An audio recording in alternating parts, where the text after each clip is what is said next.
just how you're feeling overall about the enterprise of creating a forest. And then DSL's been busy on a number of fronts, including with the legislature, the upcoming land board meeting, the HCP, and pathway towards an FMP. And so I thought if you could touch on some of that, and I'll tag team it and pull up the work plan for the land board meeting, and we could start with that. Okay, that sounds great. Thank you all for your participation, your continued diligent participation. And I'm sorry I wasn't with you last time. My computer had gotten hacked that morning, and I was panicked thinking the thieves had stolen all the money out of my bank account. So I was busy contacting my credit union, freezing my bank account, closing it, reopening another one, getting debit cards, new ones, and we are still dealing with it. So it was a pretty tragic day for me that day. So we're all good now. We're rolling into the land board meeting next Tuesday. And I'm happy to say that pens are finally down on the HCP, so we're done with that darn thing. And it's now with the services to ask us a few questions, and we're doing whatever we need to do to tidy up, but we are done. I'm really pleased about that. And we'll have more for you at the land board to talk about with regard to those issues. We have developed a work plan that we're going to share with the land board next week. Their packets went out. What day is this? Wednesday? Yes, their packets went out yesterday. Their packets went to them last Friday, and a public notice went out yesterday. I've begun my one-on-one meetings, had my meeting with the governor yesterday, have a meeting with the treasurer today, and then tomorrow I have a meeting with the secretary. So I go through that whole routine in preparation for the land board meetings. I think we've got a really good draft plan. And then Brett has been working with Jean and others to develop a budget scenario and who we would potentially hire to get this thing moving. We are still hoping for the transfer of the approximately $4 million that went to the authority in the legislature last session with general fund money. That went to the authority, and as you know, the authority does not exist. So we're asking that money to be transferred over to DSL for use in the Elliott. And I expect that'll be on an agenda near us soon. So that's where we're at right now. And I'm going to turn it over to Brett because we could lose him at any moment in a storm, and I want to make sure he gets what needs to be said done. I have to leave about 9:40 for my Natural Resource Agency meeting with the governor's office, so I will be on until then. Okay. Should we take some roll call? I think I see Melissa Cribbins bubble, and I see Jack and Keith and Mike and Bob. Am I missing any of the other advisory group folks? Anybody else out there who's not otherwise identified in the participants? Okay, we'll keep rolling. We did, so I think on that front, just really quick, we've reached out to Dan Newton, and Dan worked on the, do you want to cover that real quick? Yeah, I'm sorry, I forgot to mention that. So Dan Newton was the fabulous forester we used to do an assessment of the financial viability of OSU's plan. He did it originally, and he did it as a follow-up. I called Dan and asked him if he would please volunteer his time on the advisory group because we could really use his expertise. He sent me an email last night that he has laryngitis, so he can barely speak, and he had to go out into the forest today because his contract forester had to go to the doctor or something. So he's out in the forest, but he says he has cell service. So I don't see him, but if he gets on soon, he'll be listening, and I really am going to appreciate his participation. Okay, back to you, Brett. Thank you. Thanks, Vicki, for covering all that. And then I'll walk through the agenda in a second. It looks like I may actually have internet, so I'm going to try to shift from my phone to the computer. But I think one other thing to update you all on are two fronts. We are in the middle of ongoing conversations, consultation conversations, government to government with the Confederated Tribes of the Coast, Laurentian, and Siuslaw, and we had a consultation on the 18th of January, and we're in ongoing conversations following up on that. And so while they're not here today, I don't think anyway, I'm not able to see everybody on, but we are working and continuing to communicate and try to get to a place where the tribe is can be supportive and on board. And then with Oregon State University, I don't know that we have anybody from OSU on today, but we've also been continuing conversations with Oregon State as directed by the land board to make sure that we're working with Oregon State first on resolving who will be the research entity on the research forest. We've had a variety of conversations on different fronts, from the TOM level through the staff level, and it's good to be communicating, at least informally outside of this forum. And their staff have been helpful in the ongoing HCP response to federal service comments. So I just wanted to let you all know that, and I'm going to work to transfer to my computer right now.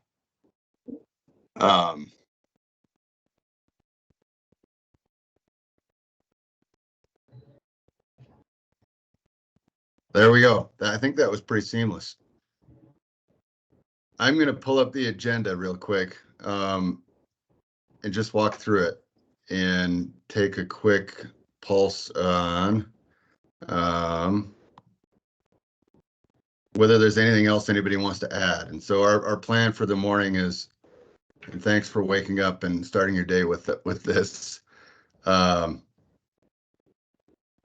Our plan is to talk first about a little elaboration on what Vicki stated, essentially what we're going to be presenting to the land board on the 13th of February next week. It's an informational Elliott item, not an action item, but we wanted to vet with you what's on tap there. And then we'll have a quick update on the HCP, which Vicki alluded to.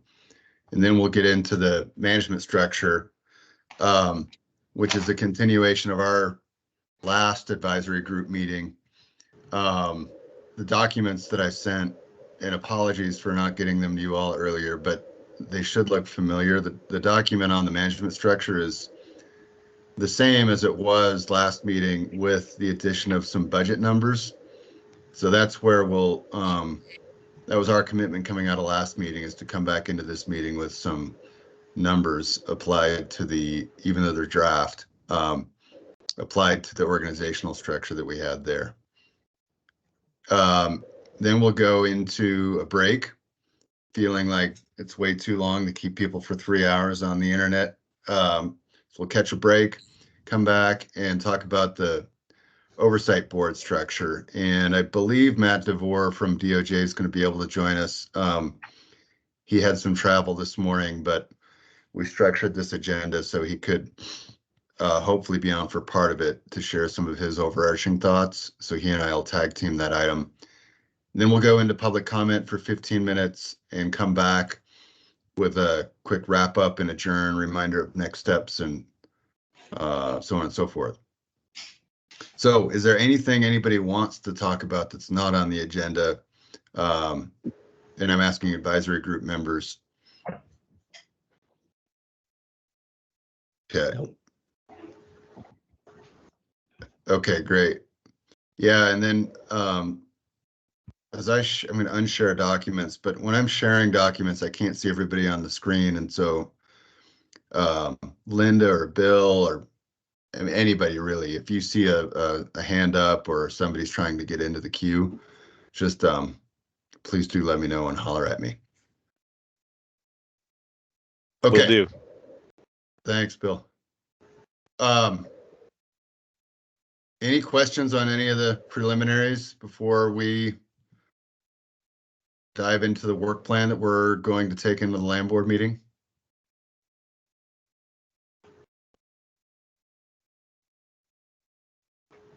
Okay. In that case, here it comes. So we've drafted essentially, coming out of the December 13th land board meeting, the land board gave DSL some direction in response to DSL's post approach around how do we get to an Elliott State Research Forest, knowing that we have the issue of the research entity to resolve, and then the shift from what was a pathway of OSU management to a pathway of DSL management. And the land board asked us to basically come back with a work plan that sketches out what we're going to do on the various key work piece fronts or workflow fronts between now and the end of the summer. So that's what we've done in sketching this. Close this out. Sketching out this draft document, which I sent with the materials. So this is still a draft. I don't really Brett, anticipate it changing. can you center that in the screen? Yeah, sorry. Let me do my. Is it centered now? No, you need to move the whole screen over. Your whole screen is out of whack. Oh, really? Okay. Yeah, I'm is that having the same helping at problem. all? No. That looks good to me. Yeah, Vicky, it looks fine on my screen. Oh, you know what? I think it's my computer. Okay, sorry. Ted was in my computer yesterday and I'm finding everything is either over to the left or to the right. So it's my computer. Sorry. I'll get that fixed today. Good. I'm glad. I thought my troubles were increasing this morning. All right, good. No. All right. So yeah, I think we're pretty much there. We're a week away from the land board meeting roughly, and the materials have gone out. This is what we'll take into that meeting, which is on the left-hand side here, in this top portion of the document. These are what we feel are the key workflow pieces. We have to work out, how DSL would structure the management or its management of the forest. We have to work out an oversight structure, i.e. the board of directors. This business plan and budget is really, I'm going to ask for some tag team help from Gene and Ryan on a few of these, but the business plan and budget is really, what are we going to be, how are we going to be ensuring the financial success of the Elliott State Research Forest effort? What do we need in the near term around budgets before revenue from harvest or other sources starts coming into DSL to manage the forest? Forest management is both, development of a forest management plan, taking what we have from Oregon State, which is a lot of really good work, translating that into a management plan that DSL would manage to as the manager of the forest, and also working on an operations plan. I'm going to come back to that one in a second. And then the habitat conservation plan is another key workflow piece that Vicky touched on. This document, I'm not going to get into it in this document. We have the next agenda item on that. This basically sketches out between now and the end of June, how that workflow piece, what would be happening in that workflow space.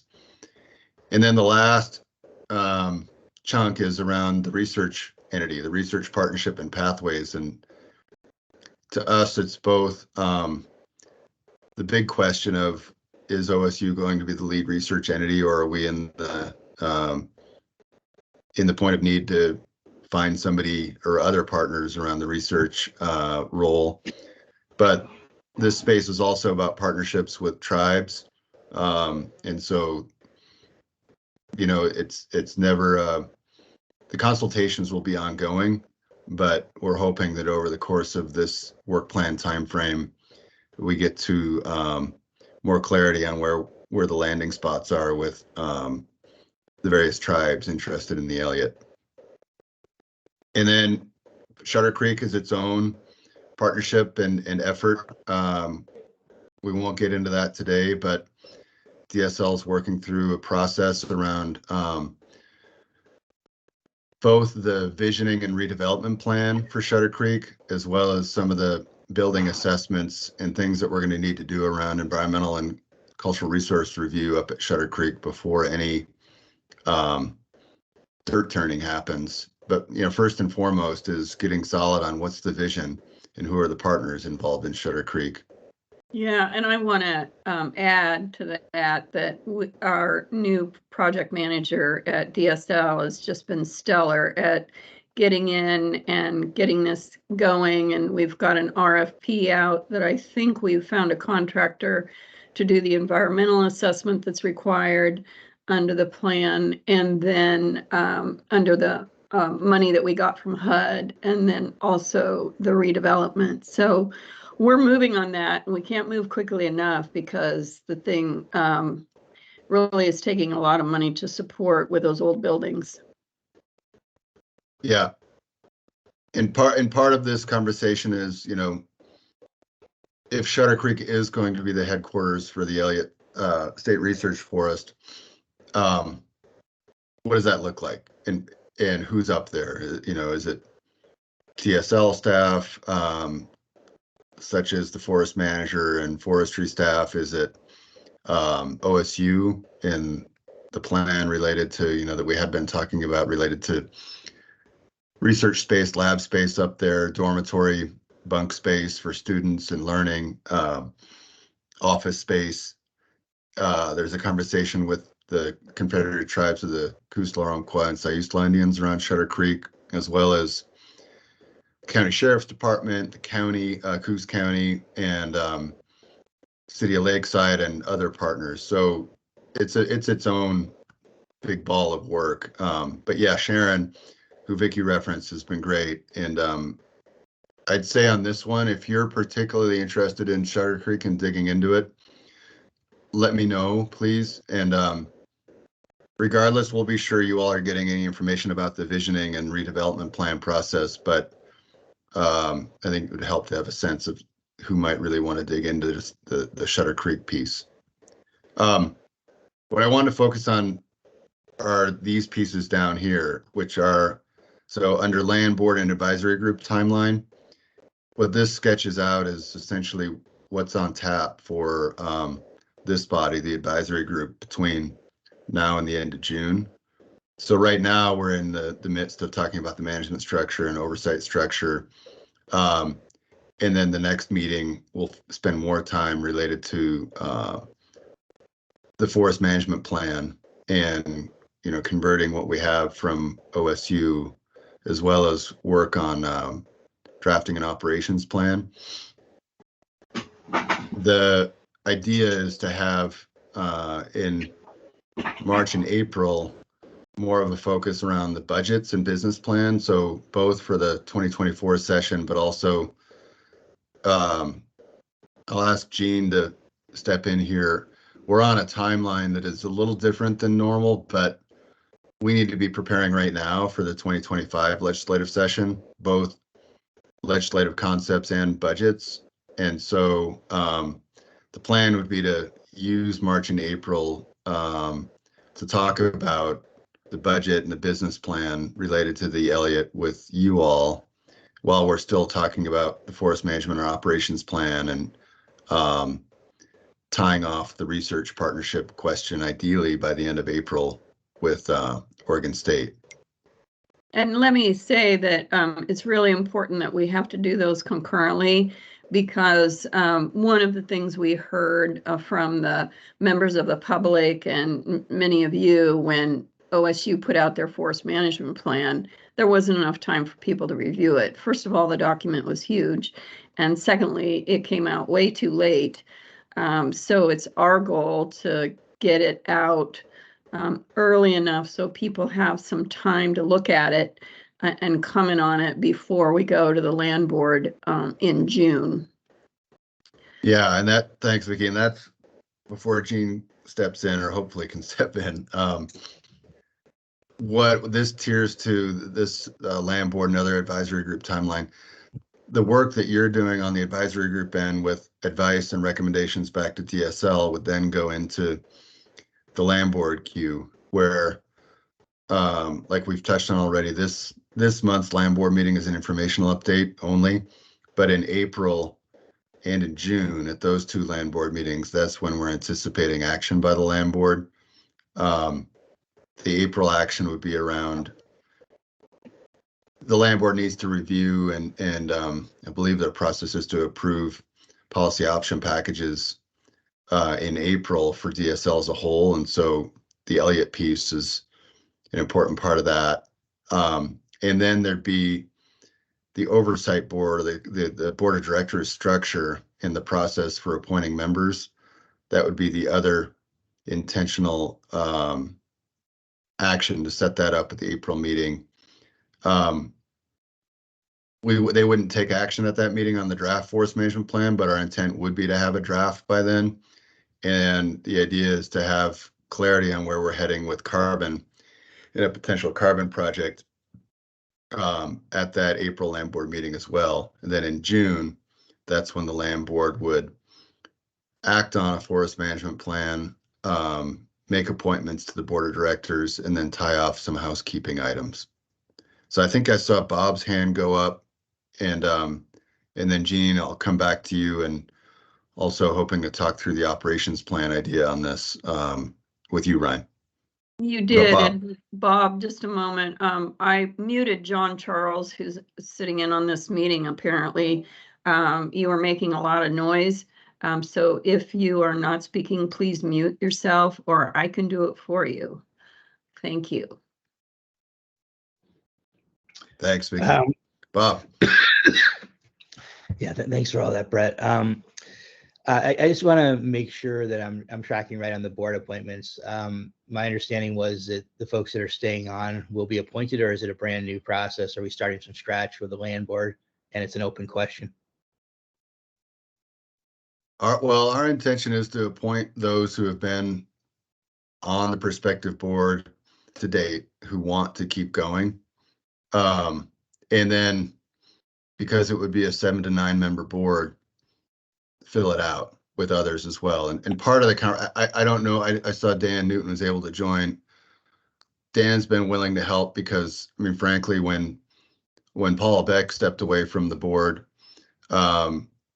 this board doesn't have significant representation from the forestry sector, forest product sector, and forest management. And so Dan has been willing. I don't know that Dan would be willing all the way through. It's going to be up to Dan, but we have I think there's a need to fill out the board in ways that keep things balanced, as you know, everybody who worked on the Senate Bill 1546 board construct intended.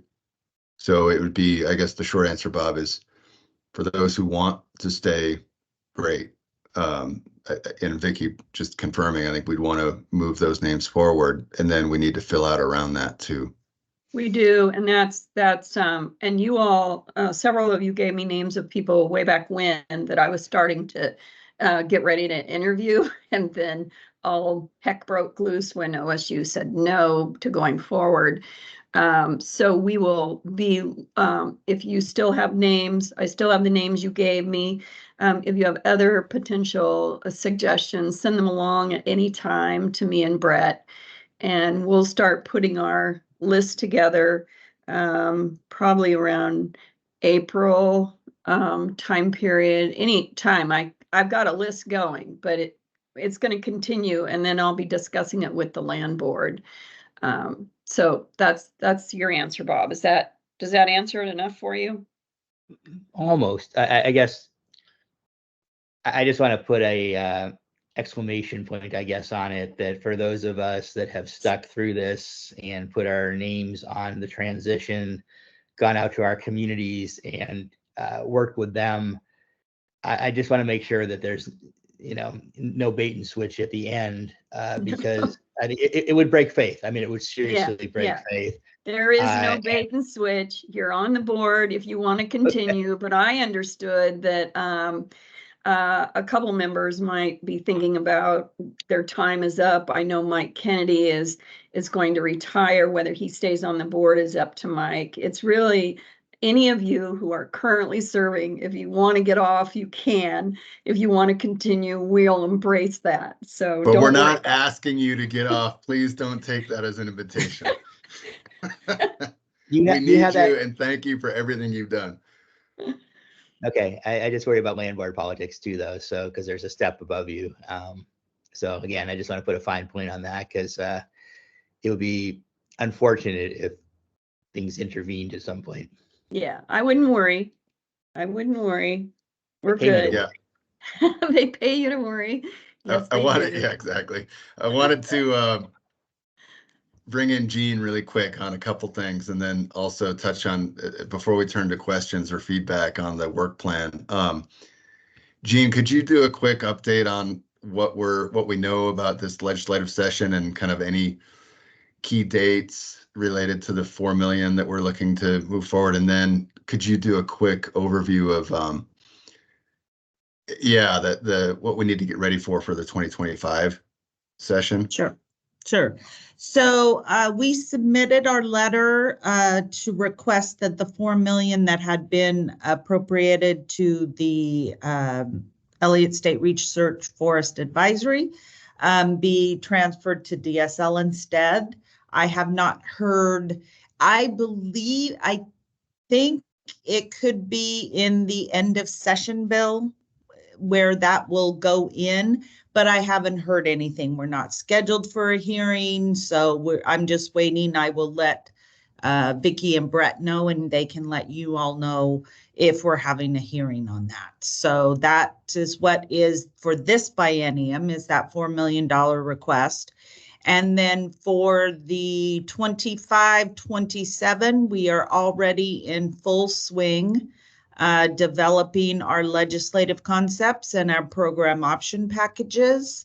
We've submitted those all to the governor and to the chief financial officer for review, and we're waiting to hear back on if we can proceed with those.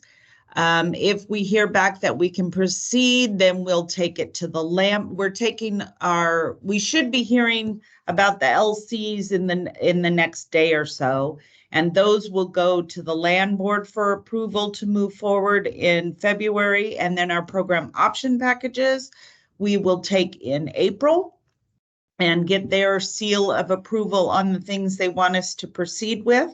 And then we go through all the steps and we submit our agency request budget the end of July. So anything else, Brett, or is that good enough? I think that's great. I think we just wanted to make everybody on the advisory group aware of the timeline on the horizon and what we need to get ready for. So thanks, Jean. And Bob. Okay, Bob's hands up, but he's good. I'm going to bring this document back up really quick because the common thread between all these things is revenue. So we just talked about the upcoming session. We need to also in the coming months resolve where the carbon project conversation is going. And so that's an ongoing conversation between the department and the land board. And we're also working on an operations plan, and you can see this in the document around our March-April timeline. It says contractor work, and so what's behind that is DSL is intending to engage in a direct solicitation around building out an operations plan for the first portion of Elliott State Research Forest Management. And so our anticipation is by the end of this year, we will have federal permits in hand related to the Endangered Species Act, we'll have a forest management plan. And in the 2025 field season, the idea is to get going. I mean, the forest has been idled and not being managed actively in terms of any timber harvest or habitat restoration project work for quite a while. And the idea is to not continue that, once we have the ability to manage under the permits in an FMP, that we would work that forward and really try to get ready for it. Not start to do an operations plan once our heads are up against the windshield of those HCP and FMP decisions, but try to get ahead of it based on the thinking that's been developed to date around the different research treatment types and related kind of research experiment types, whether it's restoration, thinning, extensive, intensive, and get that planned out of the gate and come back and be able to vet it with the advisory group and the public, but engage contractors who are skilled professionals and have familiarity with the Elliott in that work. And I wanted to see, I think Ryan's on, but I don't know. Ryan, are you on? Yeah, I'm on. Yeah. Oh, good. I'm going to take this off the screen, but I think part of this is, while we're in the legislative session, talking about near-term budgets and startup costs before revenue starts coming into the forest from harvest or other sources. We also need to be showing the legislature and the public and you all, frankly, like, what's DSL's plan for management on the Elliott. And so, Ryan, I didn't know, I'm putting you on the spot a bit, but if you can elaborate a little on our thinking there, that'd be great. Including, I think we're looking at within the next month or two, putting out a solicitation. Yeah, Brad, I think you covered it pretty well. Basically what we're looking to do is have a 2-year plan. What it is a comprehensive plan of activities on the forest for the first couple of years. And so primarily what it's going to be is looking at where we're going to harvest, but it does also include all the other parts of managing a forest. But as we go along with this, like Brett said, that we'll be engaged with this group in the development of that. What we don't have is the internal capacity to do this on our own. So that's why we're reaching out to get assistance on this. And so, we're just probably, like Brett said, it's going to take a while to do, but our goal is to maybe have a draft done this summer and then have a full-fledged approved plan by the end of the year. But yeah, we'll take questions on that if you want, but I think that's it in a nutshell. Thanks, Ryan. That's perfect. So And while we're hiring, I wanted to add to that, because I was asked this question, where do we plan on cutting trees? It would not be in the areas that were previously designated for research. So there, even in OSU's plan, there were trees that were not in the research model.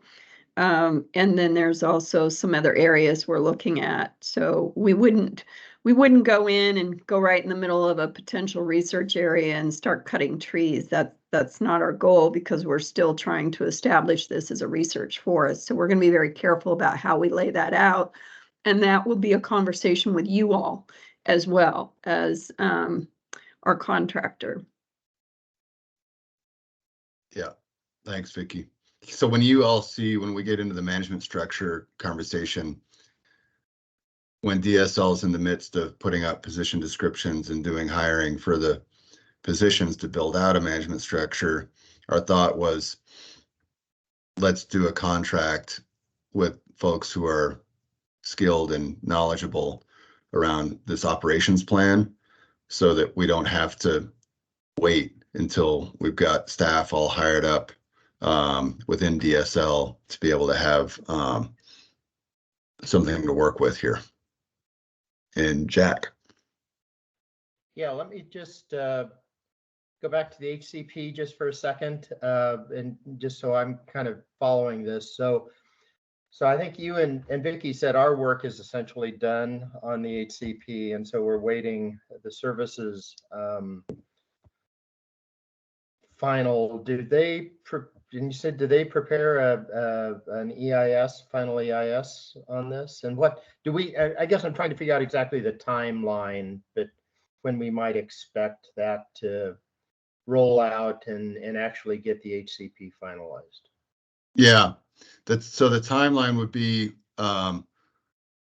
Q4 of 2024 when we actually get a record of decision. So there's work ongoing related to the final environmental impact statement and converting the draft, updating the analysis under the draft environmental impact statement into a final.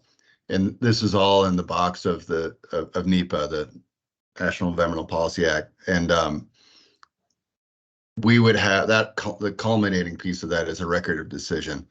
And so that would happen in Q4. And then on the Endangered Species Act side of it, the process is really what needs to happen there on the federal end is eventually the incidental take permits get issued. And before that can happen, though, the services both need to do biological opinions and they need to do clearance internally within their various solicitors or legal counsel, and then all the way, through the DC level around approvals. And so where we are now is what Vicky was referring to is we've had technical response and feedback from the services on our revised HCP, which we submitted back in September.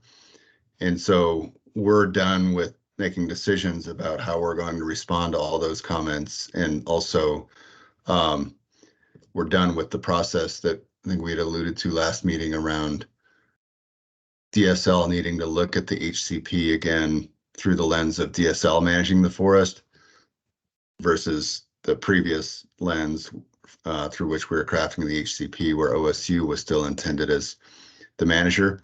So, right, because we needed to make some adjustments. So that took a little bit of time.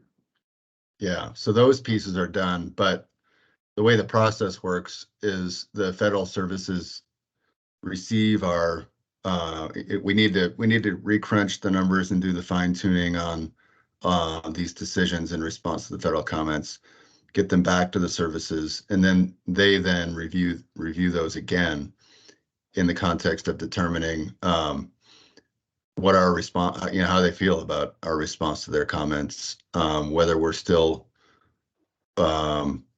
whether we're within issuance criteria or whether we have more to talk about, and whether they need to think about terms and conditions that are beyond base level. And those are the conversations that would happen, this spring through summer, and then the federal process that I alluded to around biological opinions and drafting those up, and legal clearances through the federal solicitors and counsel offices, and then the final environmental impact statement.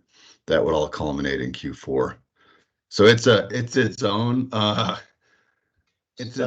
project management schedule and crazy ball of yarn. But I don't know, Jack, does that help?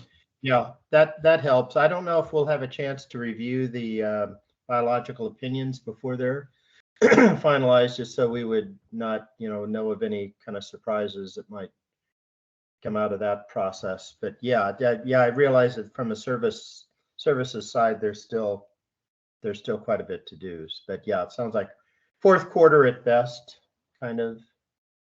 Yeah. Well, I think it's our goal to get it done before we change administrations, and then we have to start with new people. It's this is taking too long already, and we're very close. It's just amazing how much they can find to talk about and ask questions about. But yeah, while we were prepared for the possibility of OSU not continuing to partner with us, we weren't prepared enough in terms of there were things that were in the HCP that were specifically asked for by OSU, and we had to pull a lot of those out. And it took, it takes time because some are linked to tables and some are linked here and there. And so our contractor's been very busy on that. And we've continued to make other adjustments, and those have all taken time. Yeah, and we'll, in the next agenda item, I'll elaborate a bit more on the HCP, but yeah, I think what we'd like to do is commit to you all. We don't want surprises either, and so what the services are saying in response to the state's response is that's kind of what we're looking for. Is like, okay, let's have conversations with the services so there are no surprises in the biological opinions. But if there are, we'd commit to, coming back to you all and vetting it. We also want to vet with you, or, inform you on the summary of all the changes that have been made, so that nobody's in the dark about that. We have, I guess I'll just say it now, I was going to hold it for the next frame, but we're tying off some conversations in the with the CT Klutzy in response to our last consultation. We're still working on kind of with the services, getting them the actual material, but we are to the point of, okay, we've made our decisions about what we feel like we need to operate the forest with DSL as manager, and around the kind of key response to federal comments. Let me go back before we talk more, if we do, about the HCP. I wanted to go back to the work plan here and just keep moving along through the agenda. How does this feel and look to you all? I mean, do you see anything that's glaringly missing or off, or like potentially impossible to do?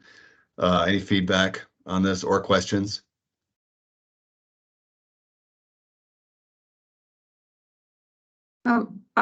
While you're thinking about that, if you want to answer that, I would say that we've tried to be extremely realistic with these target dates, because the land board gets a little, I think they get a little concerned when we don't meet our targets. So we've reviewed these target dates pretty closely, adjusted them to what we believe are realistic efforts. And I think I'm pretty confident that we're going to get there. And I'm staking my job on that. So we need to keep moving forward. So I'm sure we'll get more comments and feedback from the land board on the work plan on the next week on the 13th, but that's a preview of what we're taking into that meeting, and it does tie into what we're intending to bring into the advisory body between the March, April timeframe and then the May, June timeframe.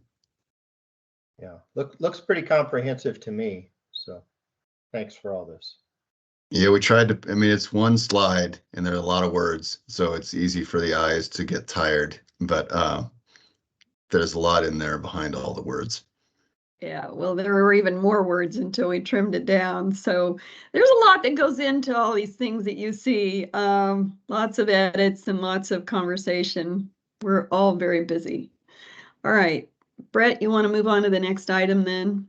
Yeah, and we'll keep, this is going to be brief and at a high level. Well, let me ask anybody, I can see the whole screen now. Anybody from the advisory group, any last work plan bits, comments, questions, feedback, or good? I'll keep moving. I'm going to pause real quick. All right. Pause over. This between now and 10, because I want to make sure we get to the management structure discussion as well as the board of directors discussion. to round out the HCP updates, we'll bring this to you all in the land board. We'll have more next week with the land board on the updates, but we want to get you all a comprehensive, here are the changes that DSL's made. And there have been a number since the draft. HCP came out in November of 2022, I believe.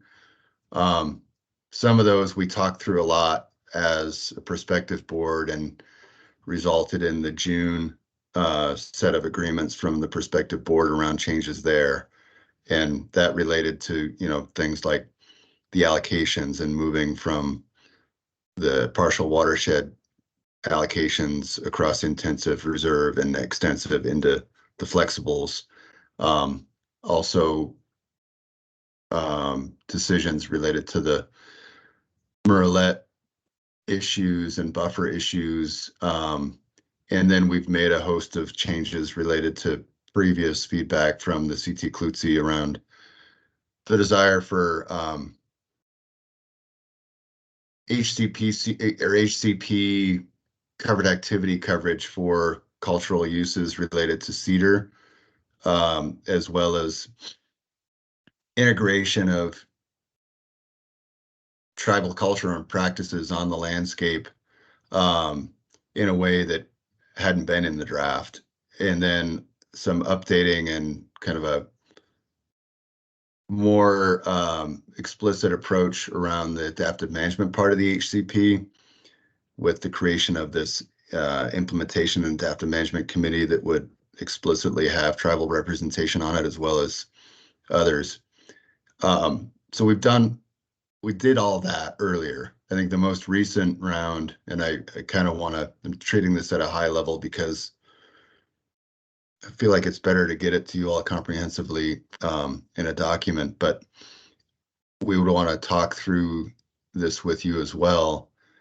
We're making some changes based on our review or DSL's review of what we feel like we would need as the manager of the forest to be able to pull off the operations successfully within the time frame of the HCP and within the requirements of the HCP around habitat commitments. And so some of the changes that we're advancing relate to flexibility for restoration thinning in the CRW beyond the one-time and 20-year entries. We're also advancing some clarification around where the harvest in older or mature forests greater than 65 as of 2020 stands, where that would occur. We're looking at flexibility for the rough annual volume outcomes from the Elliott. And so, as you might remember, we had back in, I think it was November, we had an email and input from the land board around, what we see that the 17 million board feet is the average across the 80-year term. But we were also seeing information that was being brought forth through the modeled harvest schedule from OSU, where there were some pretty big spikes in the first couple decades and then some lower troughs in the later decades around volume, even though it averaged out to around 17 million across the 80 years. And so the land board assistant direction was, don't have these big spikes and deviations in harvest. Keep it to a 17 million board feet per year output.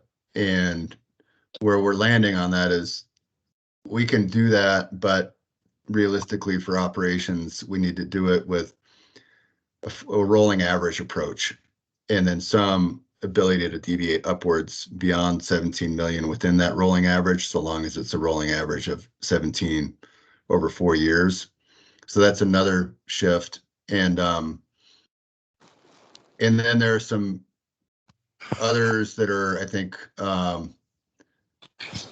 not necessarily substantive around how we would do or how research would occur, but on the extensives, we're not sure right now where the conversation lands with OSU, and we're hoping that, as the land board directed, we work with OSU first, and OSU is the lead research entity.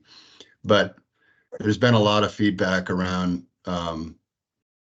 what extensive forestry means, should mean, and we don't want the HCP to be the thing that constrains things in the long run, but it is the regulatory document that's moving first in all of this Elliott work. And so we've worked on some flexibility for the extensives that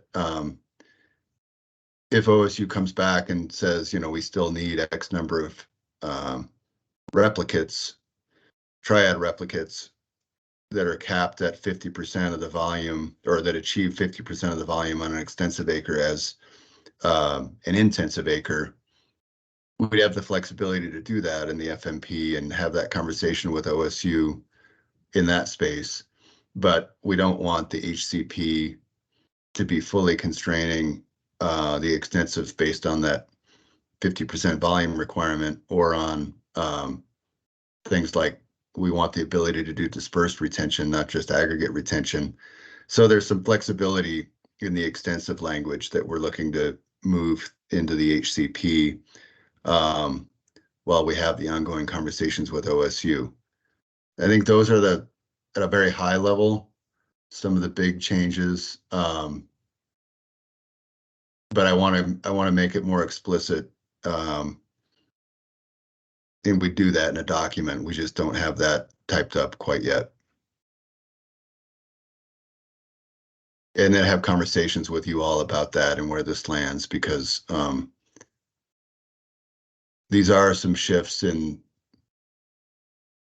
clarifications and shifts in where the research design landed, but we feel like they're going to be helpful in conversations with you all, with tribal partners, with conservation NGOs, with OSU around, where this all lands. So we're both trying to stick to foundational principles of where the agreements have been, but also get at what do we really feel like we need for at DSL to be able to manage successfully.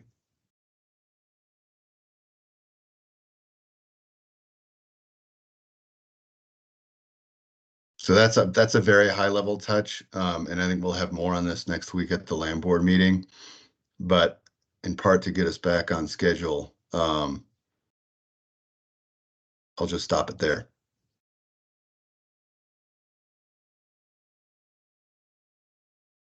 Anybody? I don't think there's anything more to say on the HCP, Ryan, other than it has been and remains a lot of work. Yeah, you covered it well, Brett. And yes, it has been a grind. It still continues to be, but hopefully not to the extent that we just went through in the last few months. So on we move. Okay. All right, let's move. We've got a quiet group with us this morning. Did you all have your coffee or your hot chocolate this morning to get you going? Well, there's nothing like a management structure discussion to rev up the group. So Okay. get ready. All right, I'm going to share a different document now.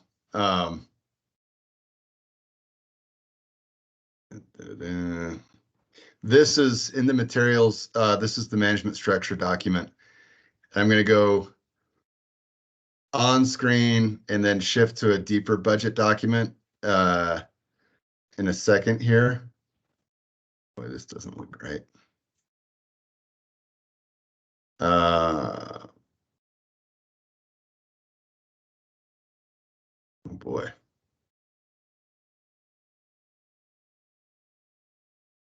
Let me take. Let me reshare it. Hopefully it comes up better this time.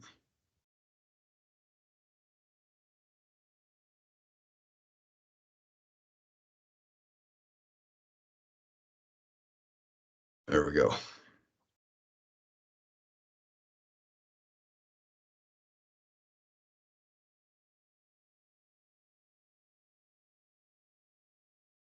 Okay.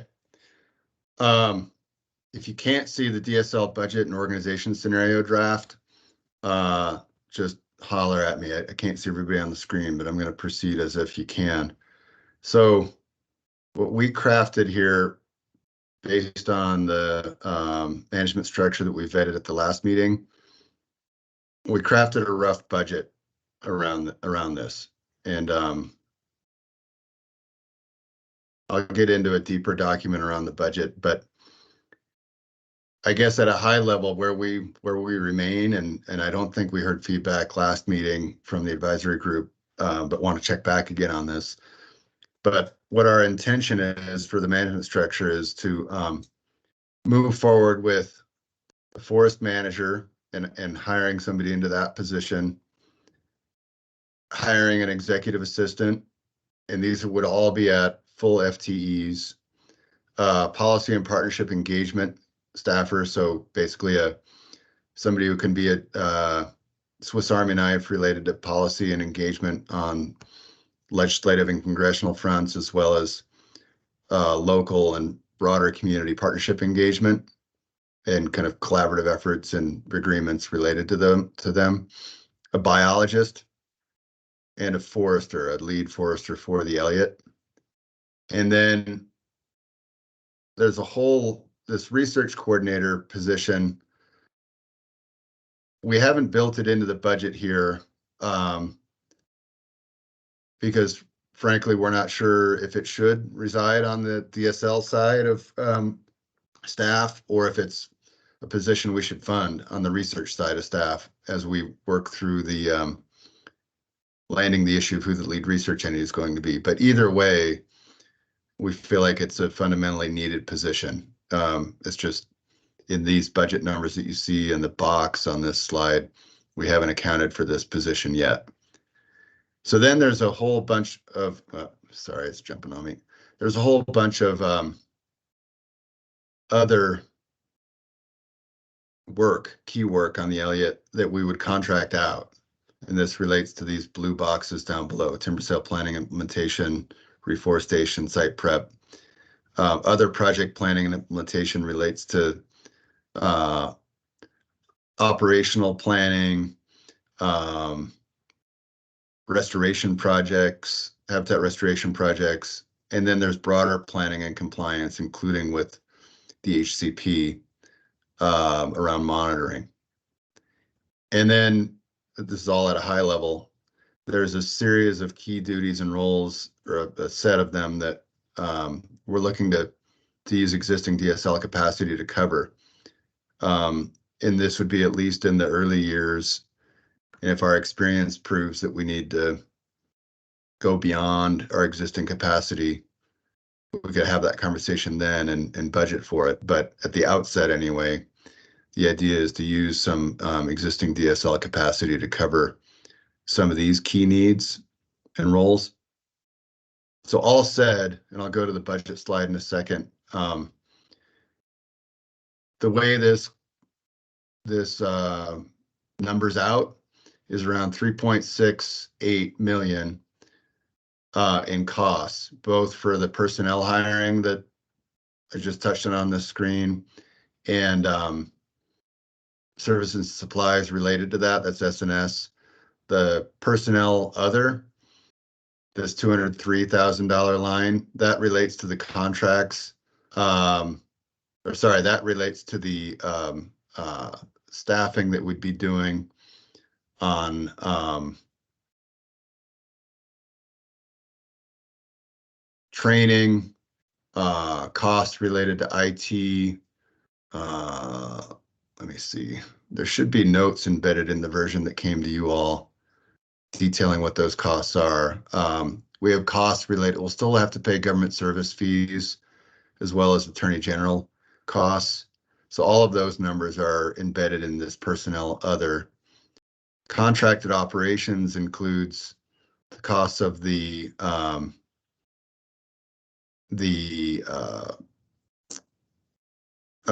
near term. Sorry, 1 second. I'm looking at the back of the sheet you have here, and it's timber sale planning and implementation and reforestation site prep and stand tending. Yeah, thank you, Vicky. So that would be rolled up at 500 or 400 plus 250. So 650 total for those two things. And then the other contracted operations, this big number of or other operations, 1.9 million. This covers a whole bunch of critical areas, including wildfire protection costs, roads and road maintenance, HCP monitoring. We have, that's no small chunk around what we're going to need to comply with and monitor the HCP. All of those things roll up into the other operations, and I'll pull up the Excel spreadsheet here. This will be an easier thing to show you. And then come back for discussion around this. I think the key thing for today is, do we have any changes that you would want to recommend to us, or do you have any changes you want to recommend to us around how we think about the operational structure and on the numbers end of it? And Bob's hand is up. Okay, and let's take that, Bob, and then I'm going to pull up this deeper budget document here in a second. Go for it.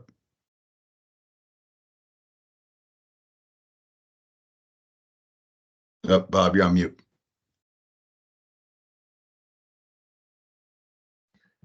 Hey, maybe I should let you finish before I say this, but I'll just flag it now, which is, I thought one of the things that we were moving toward with DSL taking it was a much kind of leaner, cheaper model that would give us a lot more flexibility. I'm a little worried as I look at these numbers. They look different than what I anticipated based on the last meeting, although the numbers weren't plugged in. If we're already at 3.6 million and there's still a question mark on the ops side and we haven't even gotten to research, are we moving back toward 5 and 6 million again?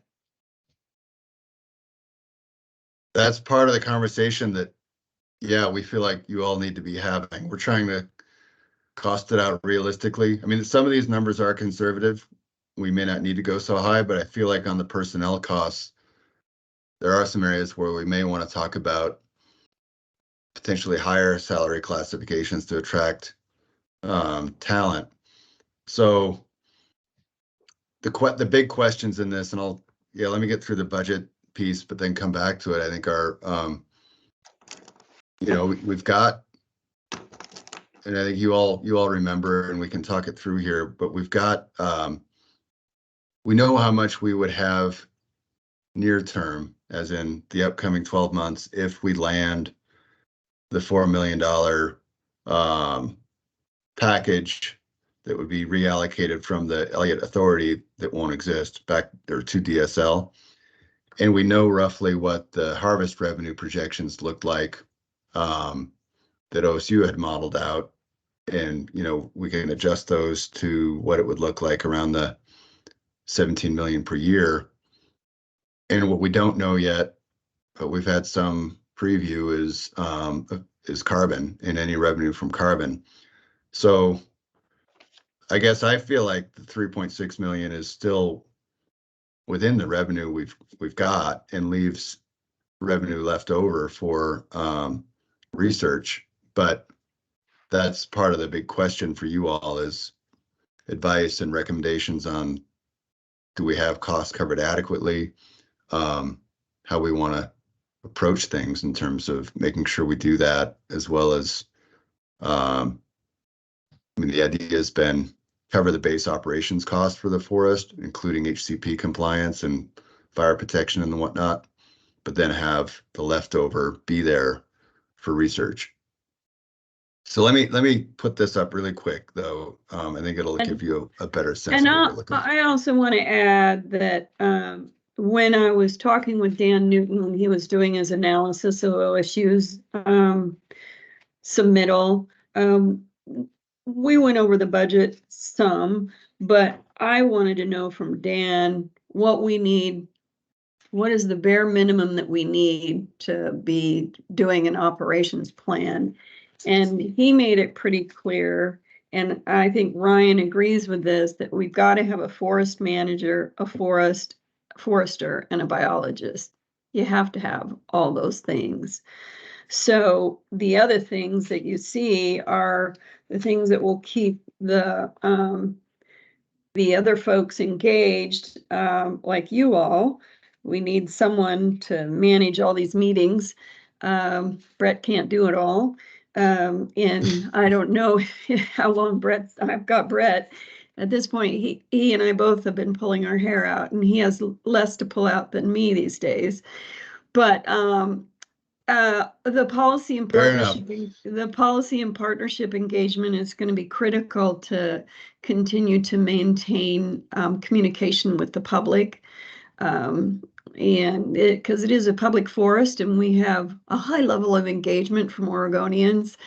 And also we need to continue to develop partnerships to bring in sources of funding. So I think all these positions are pretty critical. And I see, Bob, you either have your hand up new or you didn't take it down. Bob? Down. Okay. Okay. All right.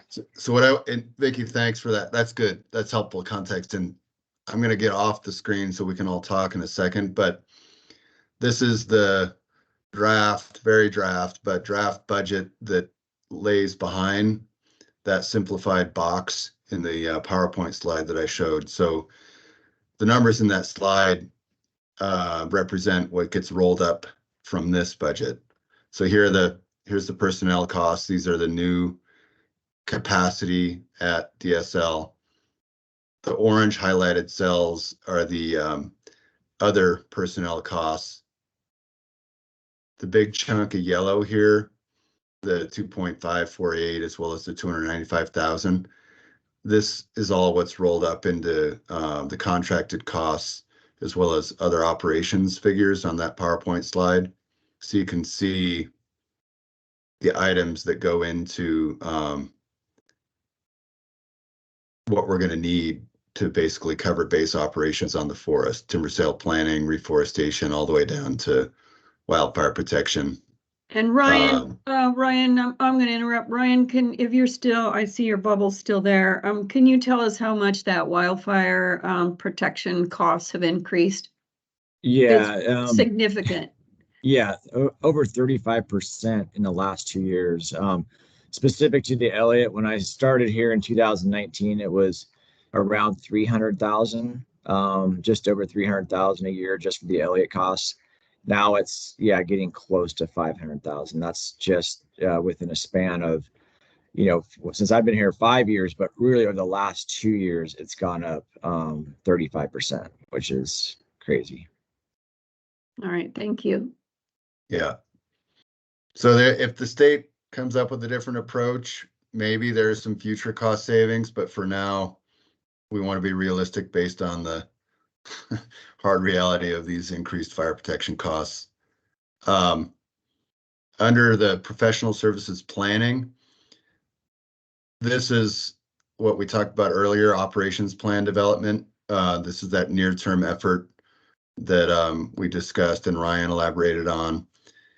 This is FMP relates to what we need, and we don't have all the existing capacity in-house, so we would contract for it to help us get the FMP, DSL-based FMP to completion by June. And then we've talked through the idea of an implementation manual for the HCP so that anybody doing contracted work on the ground or otherwise at the agency level, ours or other agencies can understand what the clear commitments are in the HCP and what we have to hit in terms of our management commitments.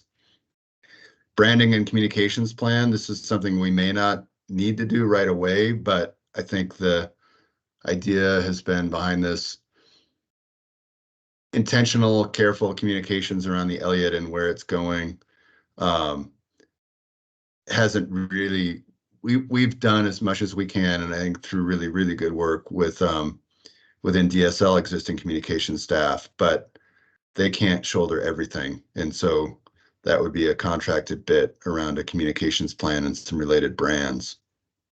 So as you roll it up, this is just the 12, and granted, this is a 12-month budget. The idea is this is June 1, 2024 through,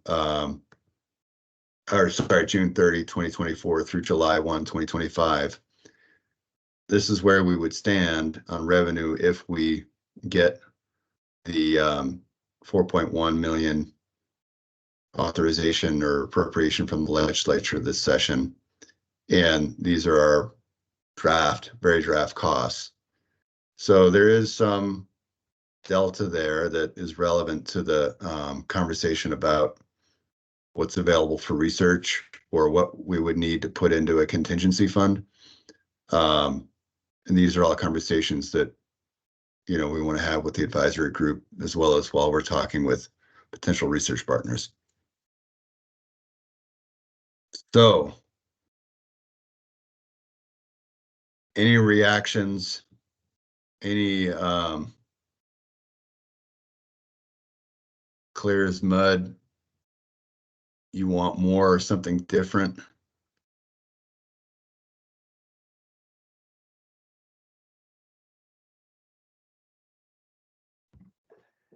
I think I would still just reiterate what I said earlier, which is I am worried that we are creeping.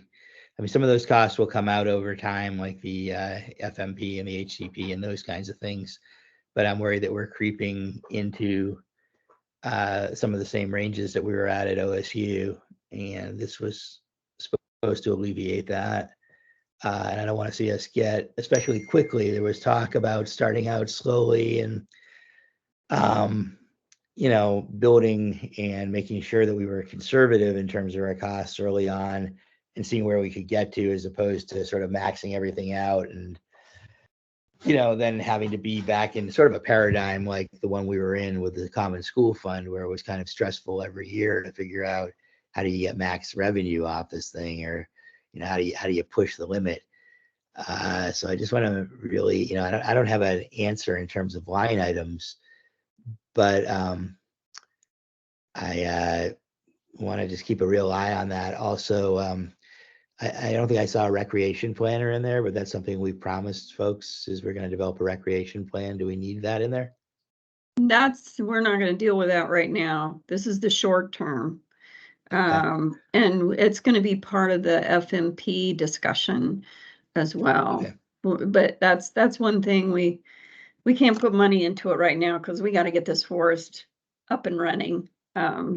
Well, yeah, and then related to that, there's also education planning, and I mean there is a lot of good existing work to build on. I mean, the Southwest Oregon Community College efforts that have been engaged, and by those who care deeply about the Elliott. There's David Gould has, and he's since passed. Lived a long life, and we have really appreciated his work on the education side in the forest, and he really set up a good program. So there's a lot on the education piece we can jump from, but we need to build out the recreation piece as well. And I see Mike's got his hand up. Yeah, I would say that at least for the DSL staffing, that you're probably at the minimum that you will need in order to manage the forest. I think maybe to Bob's thoughts and all, as far as building slowly, perhaps the slow build up is in the contractual end of things as you start out. I mean, obviously you want to get some revenue coming in, get things started, but yeah, you're going to have to start out slow, I guess, in the timber sale planning area as you get going. But like I said, for the DSL staffing part, I think you're at the minimum that you need in order to really manage. I mean, thanks for that, Thank you, Mike, because I agree with that. And we're going to stretch our staff a little more too. So we're trying to play this skinny as we can, but still be able to do what we need. And, we've got to get some money coming in. That's just flat out the most important thing. And we knew that there was some low-hanging fruit timber sales that we could engage in the forest to get that going that wouldn't impact any of the research area. We talked about that with OSU for years, and Ryan's been ready to go. And it takes a while to get a timber sale laid out and done. It's not a 1-year thing. It's usually a 2 to 3 year process. So it's important for us to get moving. And if we get into the carbon market, that's a couple-year process as well. And one thing Mike's comment and Bob's is related to this. And maybe this will stir some more conversation, but I mean, there are just, I think as we're learning, as I'm learning, I'll just take ownership of it. People like Ryan probably already knew. There's just real cost to managing a forest like this. And I think some of what the DSL as manager approach buys is we've got some existing capacity as an agency that we can draw upon, and that's represented in the org chart that wouldn't be there if we were creating a new agency per se. But there are still real costs and real program roles and duties and needs that we don't have capacity for. And so we want to be realistic about it so that we're not raising expectations and then not meeting them. But to be clear, what we don't have in here, and I think this is important, is this research coordinator position. And then as you see on the right side of the screen, this isn't everything, but there are some, there's some capacity around just the research end that I know OSU was looking for, that, isn't rolled into our budget numbers in, how money that's left above and beyond the base operations costs, or how if we have revenue above and beyond the base operations costs, which I think we will, whether that's adequate and what it gets plugged into for a research entity is, something I know OSU is interested in. We also don't have, one thing to be thinking about over here that was pointed out recently is, I think initially we can cover it in the first year around contracted services, but data management and a spatial analyst person who can do all of the, unique data management, including updated and upkeep of inventory on the Elliott, like that's a piece that's also out there. So I don't think we have this perfect by any stretch, but we want to start the conversation somewhere, and this is an effort to do that. Jack.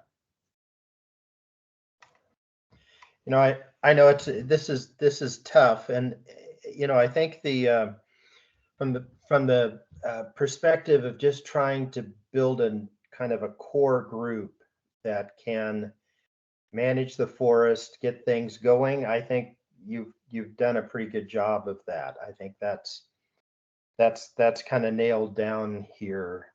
The thing that strikes me is this research connection. I think there can be a tendency to just proceed with forest management, and we've talked so much about the need for this to clearly be a research forest, and I know that's everybody's intent. But it sure makes me think that research coordinator position is probably pretty darn critical, and developing a primary partnership with a research entity is pretty darn critical too. So I think you've got this pretty much right, but I'm just would want to make a plug for trying to figure out that research angle and maybe getting that research coordinator position is part of that, even if ultimately that's a shared position or something, maybe that would help really stimulate those, maybe that's a point to stimulate that discussion. I'm not sure, but that's just my only comment. That's a fantastic comment, Jack, and you're right. The land board's given me very clear direction that this needs to be a research forest still.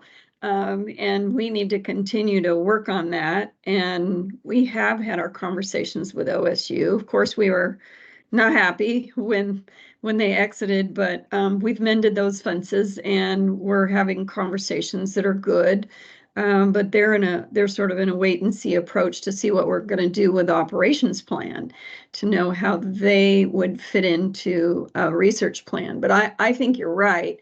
And the only thing I can see here is to sort of put that research coordinator position in under the policy and partnership engagement position. But that's a Swiss Army knife larger than the one Brett envisioned. So good point. I really appreciate that.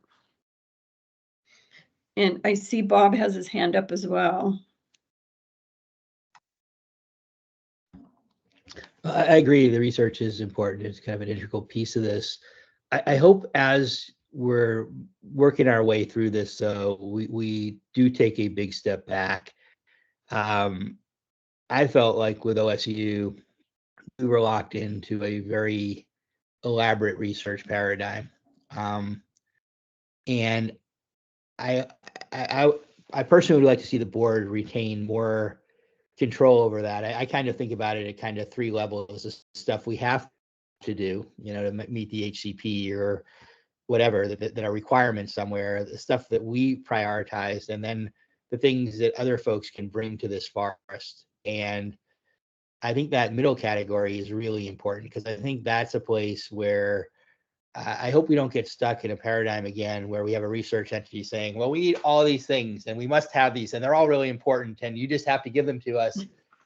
And that the board retains more control and says, actually, these are the things that we're prioritizing, working with you collaboratively, but these are the things that we are going to take our surplus and put toward. And the other things that you want to do, good luck, go get the money. We'll work with you. We'll co-write grants. We'll sign, we'll do what we can to facilitate that, but that's going to be on you. I also don't want to lose sight of the fact that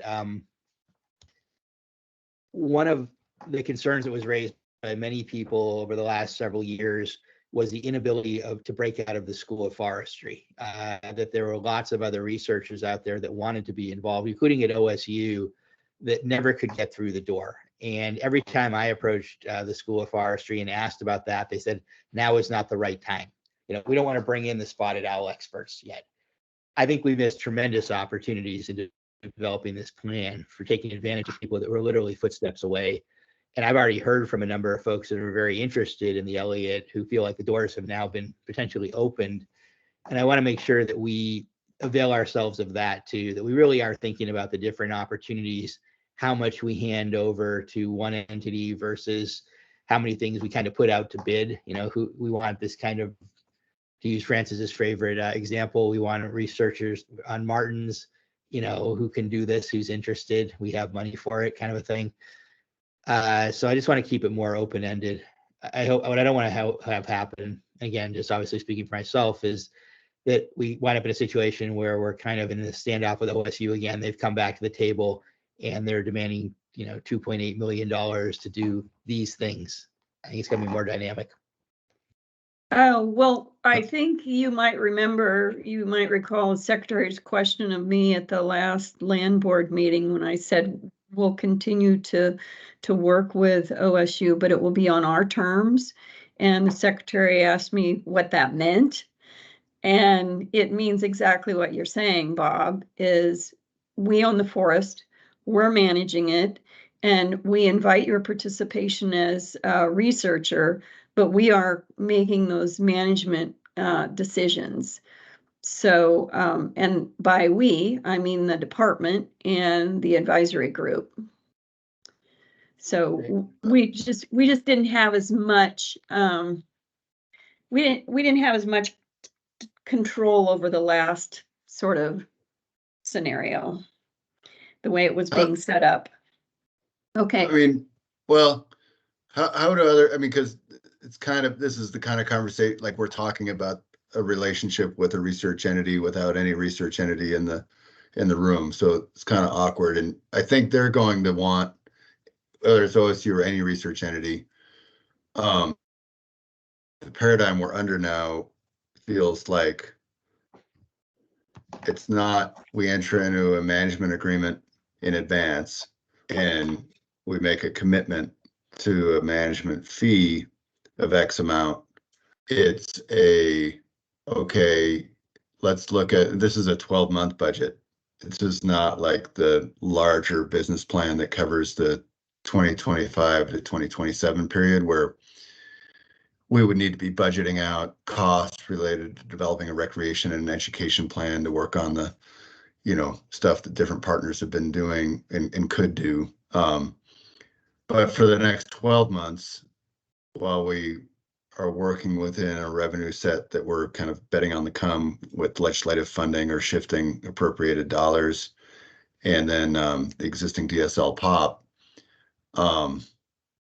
it feels like the paradigm is, here's what it's going to take to cover base operations in a given year or biennium. And then here's what we're projecting around revenue, whether it's from legislative dollars in the startup cost phase or future dollars that we would have that we don't have now. Like we're not going to have any timber sale or carbon dollars until probably 2027. The idea though is above and beyond the base operations costs, here's this chunk of money that we think we've got. A research entity would need to, I would imagine they would want to say, here's what we would do with that. Here's how we would prioritize and what we would do. And here's how it ties to an operations plan for the Elliott. And I think what Bob, you're proposing is, yeah, a research entity can do that, but it's got to be a conversation with the board of directors about, okay, are these our priorities? Right? Is that where you're headed, Bob? And then can I get others' reaction to that? Actually, no, I'm not. Okay. I don't agree with your basic premise here. Actually, you made the comment at the start that it's weird that we're having this conversation without a research entity in the room. I completely disagree. I think it's actually completely normal that a board would have this conversation without a research entity in the room. I think it begins with a board typically in DSL. No, I was just reacting to you making statements about what OSU was doing without OSU in the room. So okay. That's all. Okay. Well, again, that was my perspective on it. But again, I think it's fair to have those conversations at a board level. I don't think it's inappropriate, and these are public meetings, so it's on the record. Yeah. But Yeah. But to the point, I think that I think it is a push-pull and a discussion and a working something out. But I think the first step is really kind of like any sort of contractual agreement or any sort of hire. We come up with what we think are the parameters, and then somebody fits within those and makes a proposal within those. But I think it starts with us rather than with them. I don't think it's kind of an open-ended thing where they walk in and say, well, we do the following 6 things. I think we have enough on our docket that we can start to talk a little bit about the areas of priority and kind of the questions we have as well. So that so that they can form a proposal that tiers to that. And Okay. obviously just my perspective. Yeah.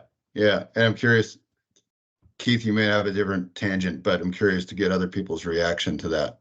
I think it's helpful to put that out there, Bob. My assumption was that once the rubber hit the road, that was always going to be the way a board, any functional board, any board that was interested in managing and maintaining the forest was going to work. Once OSU had determined or once we had arrived on a process where the forest was not going to be OSU's, Bob, I'd always assumed that looking at the members who were going to be, or the people that were likely to be members of the board, I never felt that you or I or Jack or anybody else, Melissa, was simply going to rubber stamp and say, oh, okay, OSU, do what you want. We would have a function of maintaining and managing the forest to the best of our degree, especially in regard to the financials. And the first thing we would do was make sure that the forest was financially healthy, and before we got to anything else. And so I've always assumed that was the way it was going to be with whoever our research entity is or was, and I still hope it's OSU. I'll go out front and say that because I think they're the natural partner here. But I think that the idea that OSU was simply going to dictate to the board where the money went, I don't think that the people that I've been around that were going to be on, that were likely to be on this board, we're going to let that happen in that manner. I've always thought that the board would manage the forest and say, these are the research dollars we have. How do you prioritize them? And if you have other areas that you'd like to do research, then there's a granting process that all universities are pretty familiar with. That's sort of the way I assumed we would always proceed. And so if you're suggesting that's the way we should proceed, I'm going here, simply because I've always felt that, and I've always felt we were going to do it that way anyway. Okay, thanks. That's helpful.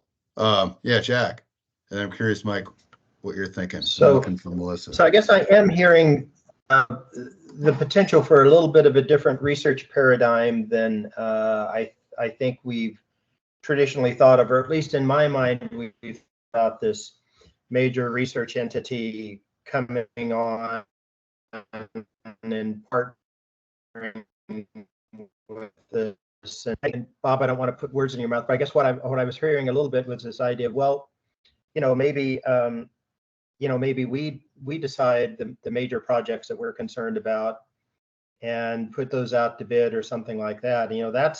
That's the strength of maybe hiring a good research coordinator, a good researcher that then we could work with the board and DSL and say, what are the things that we think are really critical that could be researched to help us manage the forest,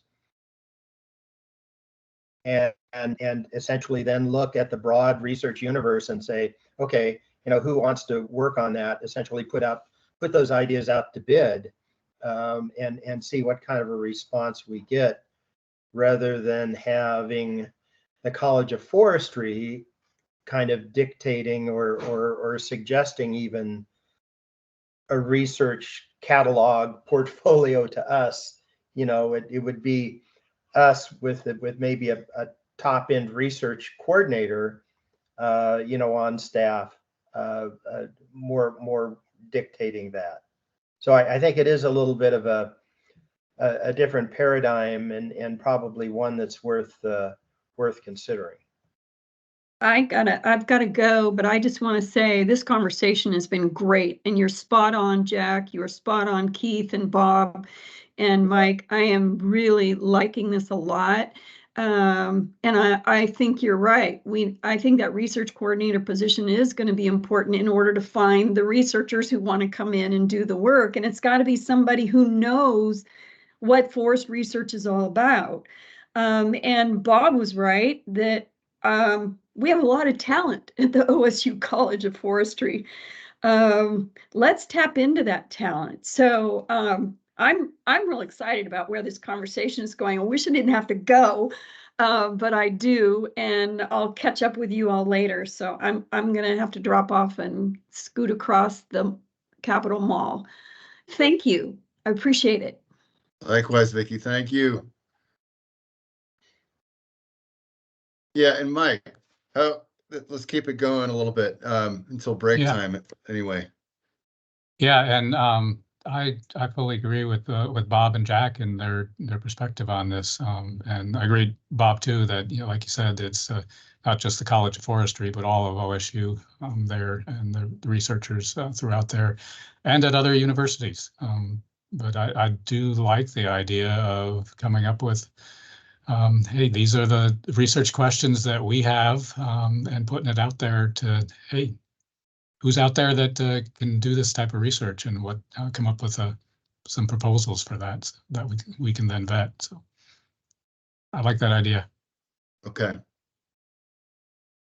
Good. Thanks for this feedback. And I think part of this is fast forwarding into future meetings where we're going to bring, the research entity question is something we need to dive into more explicitly. And we're doing it now in the context of an agenda item on a management structure, but I think it's relevant to how the budget dollars would work and what the research coordinator role would be. Let me ask, one thing that I think would be coming, just channeling some of the research that is proposed or that has been proposed, and I'm thinking along the lines of riparian thinning, the RCA thinning, as well as comparing extensive ecological forestry to intensive forestry. I think part of where we've been and part of probably what's coming is an entity like OSU has always had an interest in longitudinal research around, a 100-year timeline or long term. And so to be skipping around on different research priorities from, 1 5-year period to another may not get there. And I think for the riparian thing in particular, we've been thinking about this recently because DSL is not a research entity, but there is interest in doing that work to look at different potential approaches to riparian management. And we would need to do it in the context of research. And that research is going to have to continue across a long longitudinal line. So maybe this is just something that plays out into the future, but it gets at that, I think, overall issue of, is this a forest where research is occurring in different ways and at different types across time, or is there some longitudinal through lines on the forest? And maybe they're not mutually exclusive, but putting it out there for reaction. I see Bob up first and then Keith. Oh, Bob's down. Okay. Keith, you're up. Yeah, thanks. Hey, if without that longitudinal consistency, I think we run the great risk of becoming a forest where we're conducting research rather than a research forest. And I am not one to think that the board ought to be dictating our research priorities, because we've got the wrong people on the board. Then I'm no researcher, right? I'm going to get, in terms of research, if you want research for me, let's create more elk habitat. Dang it.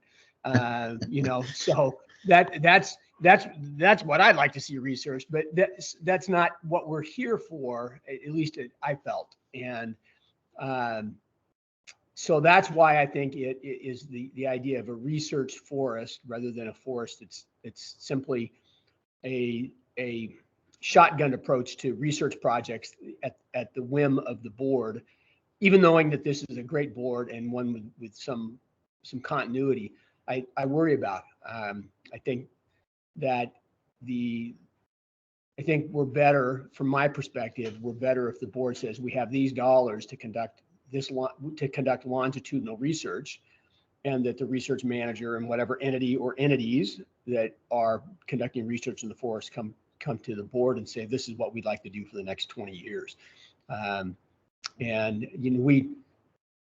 think that's the great value in what this forest is about. And from my perspective, we can go to forests all over the state and the Northwest and see individual research projects being conducted on a short-term basis. But I think the great advantage here, and this is what we've sort of promised, is that we have this forest that we're going to set aside for, along with paying for itself, we're going to set aside longitudinal research projects. And I think to do other, I think, is a little bit of bait and switch. So I would be concerned that that we don't lose, that our first priority is to make sure the forest is financially healthy, and that our second priority then is to make sure that our research projects are longitudinal and not fluctuating at the whim of the board. Thanks, Keith. Yeah, I'm going to go to Jack and then keep us going, because even if it's complex early sterile habitat research, there's still probably a longitudinal component to it. Okay. Yeah, Jack. Yeah, I think Keith, I don't disagree with you at all. I think your point's well taken, but I don't think that necessarily means that we, that the board doesn't need to design the research at all. And I think the longitudinal idea, I mean, I think most of us that play in science realize that the value of the long-term studies versus the short-term projects.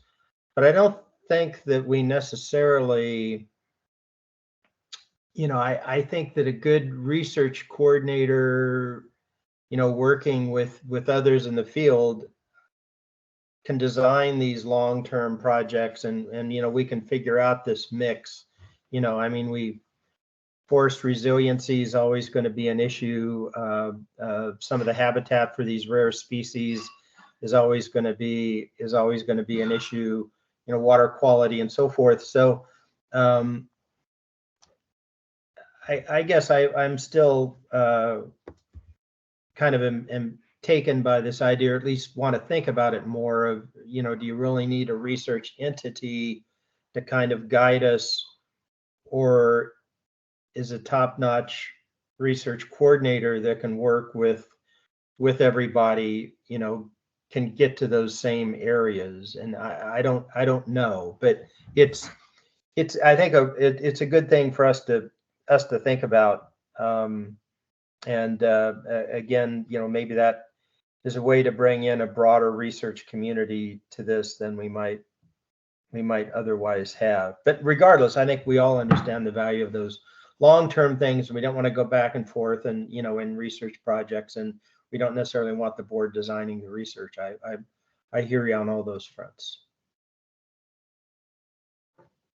This has been good. Yeah, and I kind of think of it as part of what we've been envisioning in this management structure is partnership and engagement per staff, lead staff, and a lead forest manager working with a research coordinator to integrate the forest operations and the research, but also to make sure that whether it's the paradigm of using a research coordinator and going out and plugging different research entities into research priorities, or having a lead entity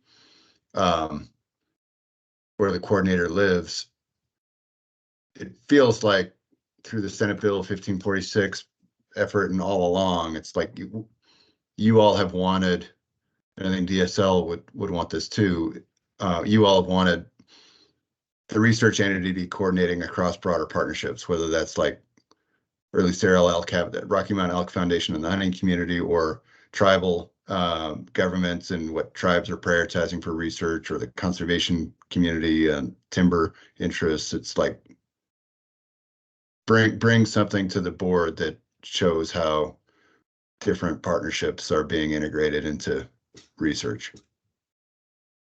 And I guess I'll end on that, but give pause for anybody to, as I calibrate where we're going, let me know if that's off in any way. Okay. And feel free to let me know offline too. And I know Mike, let's see, Dan's got laryngitis and I think is mostly in listening mode. And so I'm not going to call on him, but anybody who wants to jump in before we take a break, let's jump in now and close out this management structure item. I think the overall I heard was, Bob, some wariness around the budget numbers creeping up pretty high, or higher than you might be comfortable with. And Mike kind of feedbacking on, well, I think the DSL staff is pretty skinny, pretty bare bones. It's maybe the minimum. And Jack feeling like things are about right. I'll send out that deeper budget document. I mean, this won't be the last time we talk about this, or the research entity conversation, obviously, but I'll send out that budget document and let's continue to think through the landing spot. I think we'll come back with revised budget numbers based on our internal conversations and conversations around the contracted needs. And as you all are looking at that budget document more, just please engage with me, Ryan, Vicky, around any feedback. We're going to work this forward through between now and April. So anybody, for the good of things before we take a break? Okay, let's do it. Let's come back at 11 and yeah, Linda, feel free to stop the recording and then we'll hop back on at 11 with a conversation about the board, Yeah, the Brent, oversight that'd be structure. 11 your time, 10 our time. Oh, sorry. Just Yeah, FYI. I'm I think looking at my that's a nice long break. I think maybe people would go for that. yeah. Whoa, some people have disappeared already. Keith, Bob, yeah, we'll be back at 10 o'clock Pacific. Thank you, Ryan.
Okay, everybody, welcome back.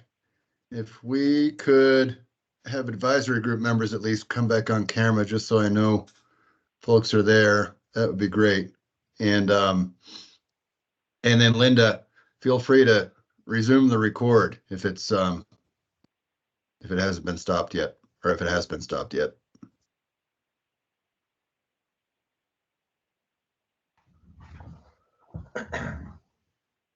All right, thanks, Keith and Mike and Jack.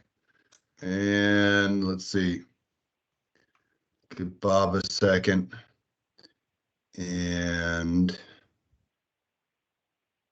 I'm gonna text Melissa to see if she's coming back.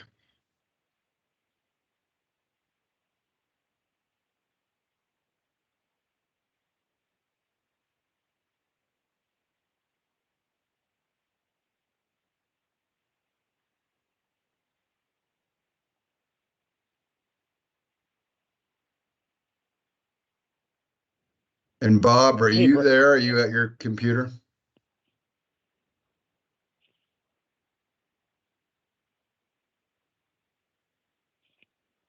All right, we'll give it a few. Somebody just came off of mute, 971 number. Feel free to.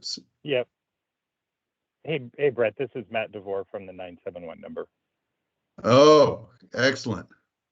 Thank you, Matt DeVore. Thanks for being here. Looks like you're in good cell range. Yes, and should be able to have coverage for the whole rest of the time. Okay, thank you for being here. All right, well.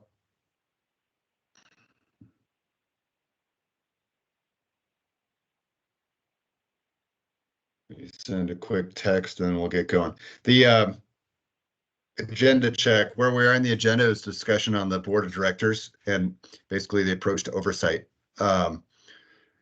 So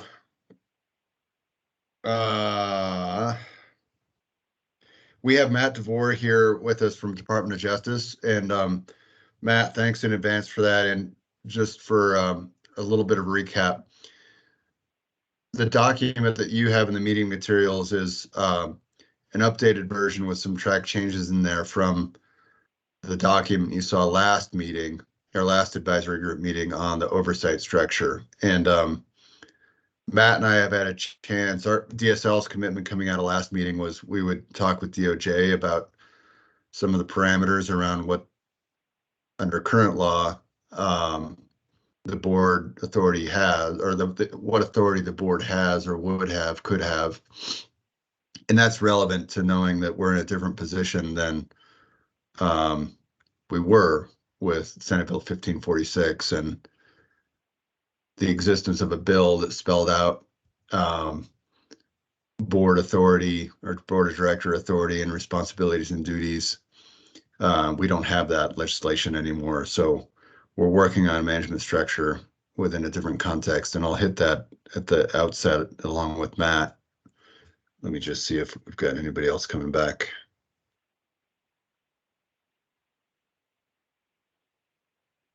Okay, I think we'll just get going, and then for Bob and Melissa, when they come back, they'll just jump in here.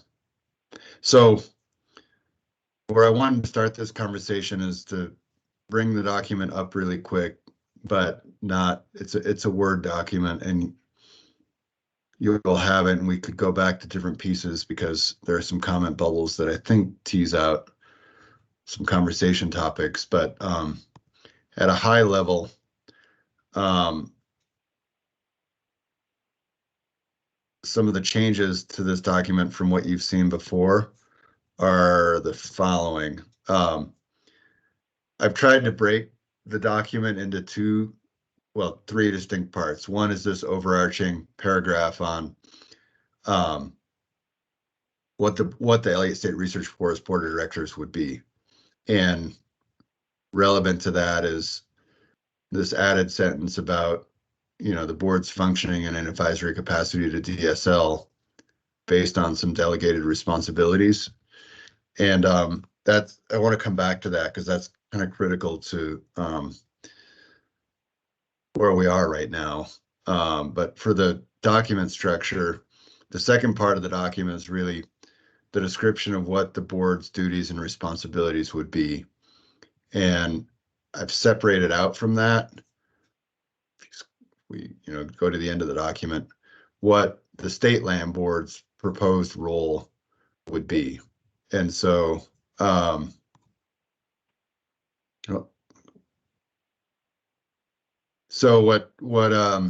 what we wanted to be clear on, what I don't think was very clear in the last document, is there are going to be some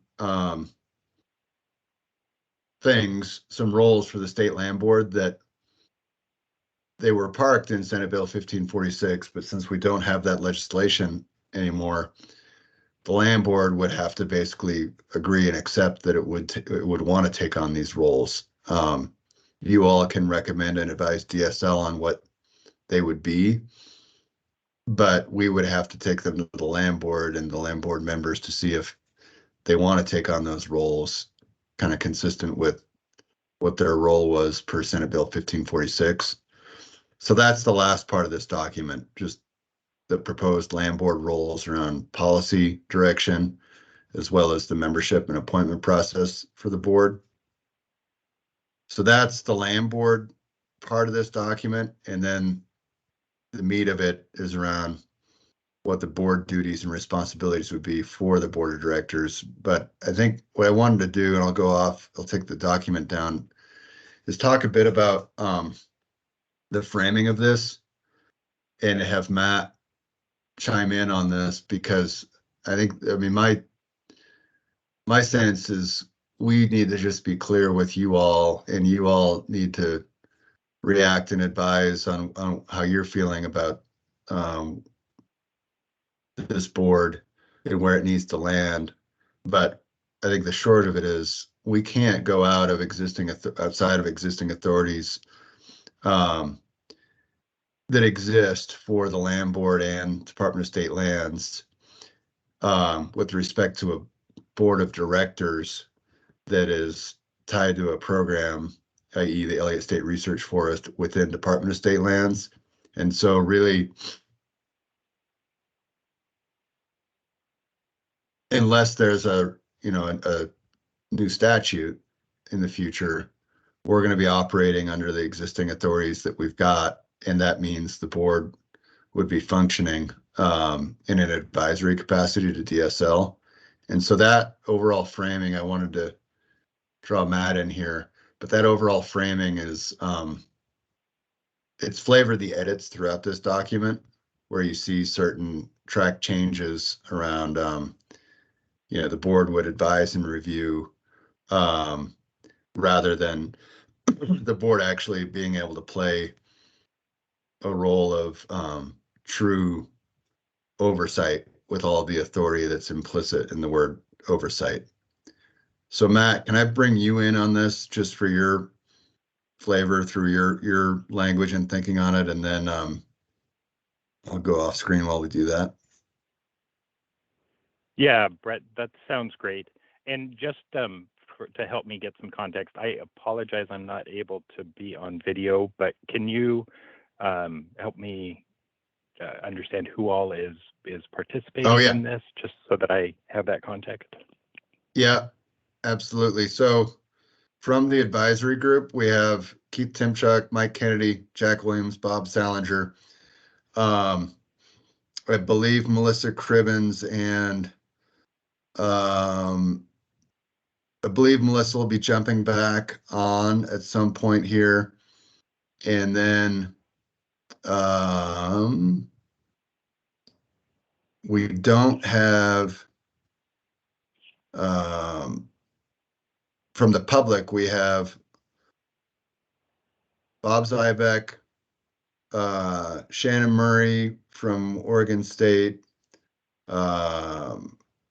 Josh Laughlin, Bill Richardson, and from DSL we have, or DAS, we have Michelle Lisper, and then from DSL we have Bill Ryan and Linda Sapina Massey and Ryan Singleton. I think that rounds it out. Great, thank you very much. I appreciate that. Yeah, so thank you for inviting me to participate in this. I would just kind of echo what you had said earlier, Brett, that this is a new landscape without Senate Bill 1546. We're really in a different world. But DSL still wants to have an advisory group that can come in and provide guidance on how to manage the research forest. So I think there's still a really critical role for what was the prospective board members to serve, but we're just operating in a different world. And from a legal landscape, I wanted to make sure and convey that difference here. It can still be a very productive and beneficial group as I see it, but it just needs to operate in a slightly different perspective. So what we're left with without Senate Bill 1546 in place, DSL and the Land Board are left with the authorities that were in place prior to 1546. And we've got some constitutional provisions and some statutory authorities that are the legislative delegation of authority for the Land Board and DSL to manage the forest. And going from a private practice or a private entity to a state entity, one of the big shifts that we have to make is that private citizens or private companies can really go out and do whatever they want as long as it's not illegal. But a state agency is different. A state agency can only function or take action that has been specifically authorized by the legislature or by the Constitution. So rather than looking at what could we possibly do that's not illegal, we have to look at what authorities exist and then operate within those authorities. The authorities that exist prior to 1546 are not real clear. They didn't contemplate a research forest. They're general statutory and constitutional authorities. But I think they give a lot of flexibility to DSL and the Land Board to manage the forest as a research forest. With that authority, there is then also the opportunity to subdelegate the responsibility to an advisory board or a board of directors. But that board of directors then is still going to be operating underneath whichever authority delegated the powers. So it'd still be operating under the Land Board or operating under DSL. It wouldn't be its own entity that could make decisions independent of the Land Board or DSL. So that's a big shift. I think the Elliott State Research Forest Authority, as contemplated in 1546, had quite a bit more independence than it could have now. There was still DSL and Land Board oversight of what the authority was going to do, but it's going to be more oversight by the Land Board and DSL than it had been under 1546. So that, as Brett said, that flavors a lot of the comments and track changes in the document, and I wanted to make sure and offer my input on that as well. I'm happy to get into more detail of what the statutory authorities are right now without 1546, but I'll leave it at that for now. And Brett, wherever you want to go, if you want to start going through track changes or open it up for comments at this point, that's all I had for opening comments. Yeah, thank you, Matt, for that. I think it's helpful to hear it straight from you, from DOJ. And I saw Bob Salinger's got his hand up, so let's go there and let's just talk, before we dive into the document, let's just talk at this higher level for a little bit. I'm curious what folks on the advisory group are thinking. So two questions, and I'm sorry I had to step out for the beginning of that, so I may have missed something. But one, can you give us a sense, Matt, of kind of, so what would that look like in the context of approving a annual operations plan? Does that mean that they delegate that to us and we either approve it, modify it, or don't? Or do we make recommendations, approve it, reject it, whatever, and then forward it up the chain and the Land Board accepts or DSL accepts? I'm just curious where that delegation kind of really flows. And I think the best way to think about that is in the context of an annual operations plan, perhaps.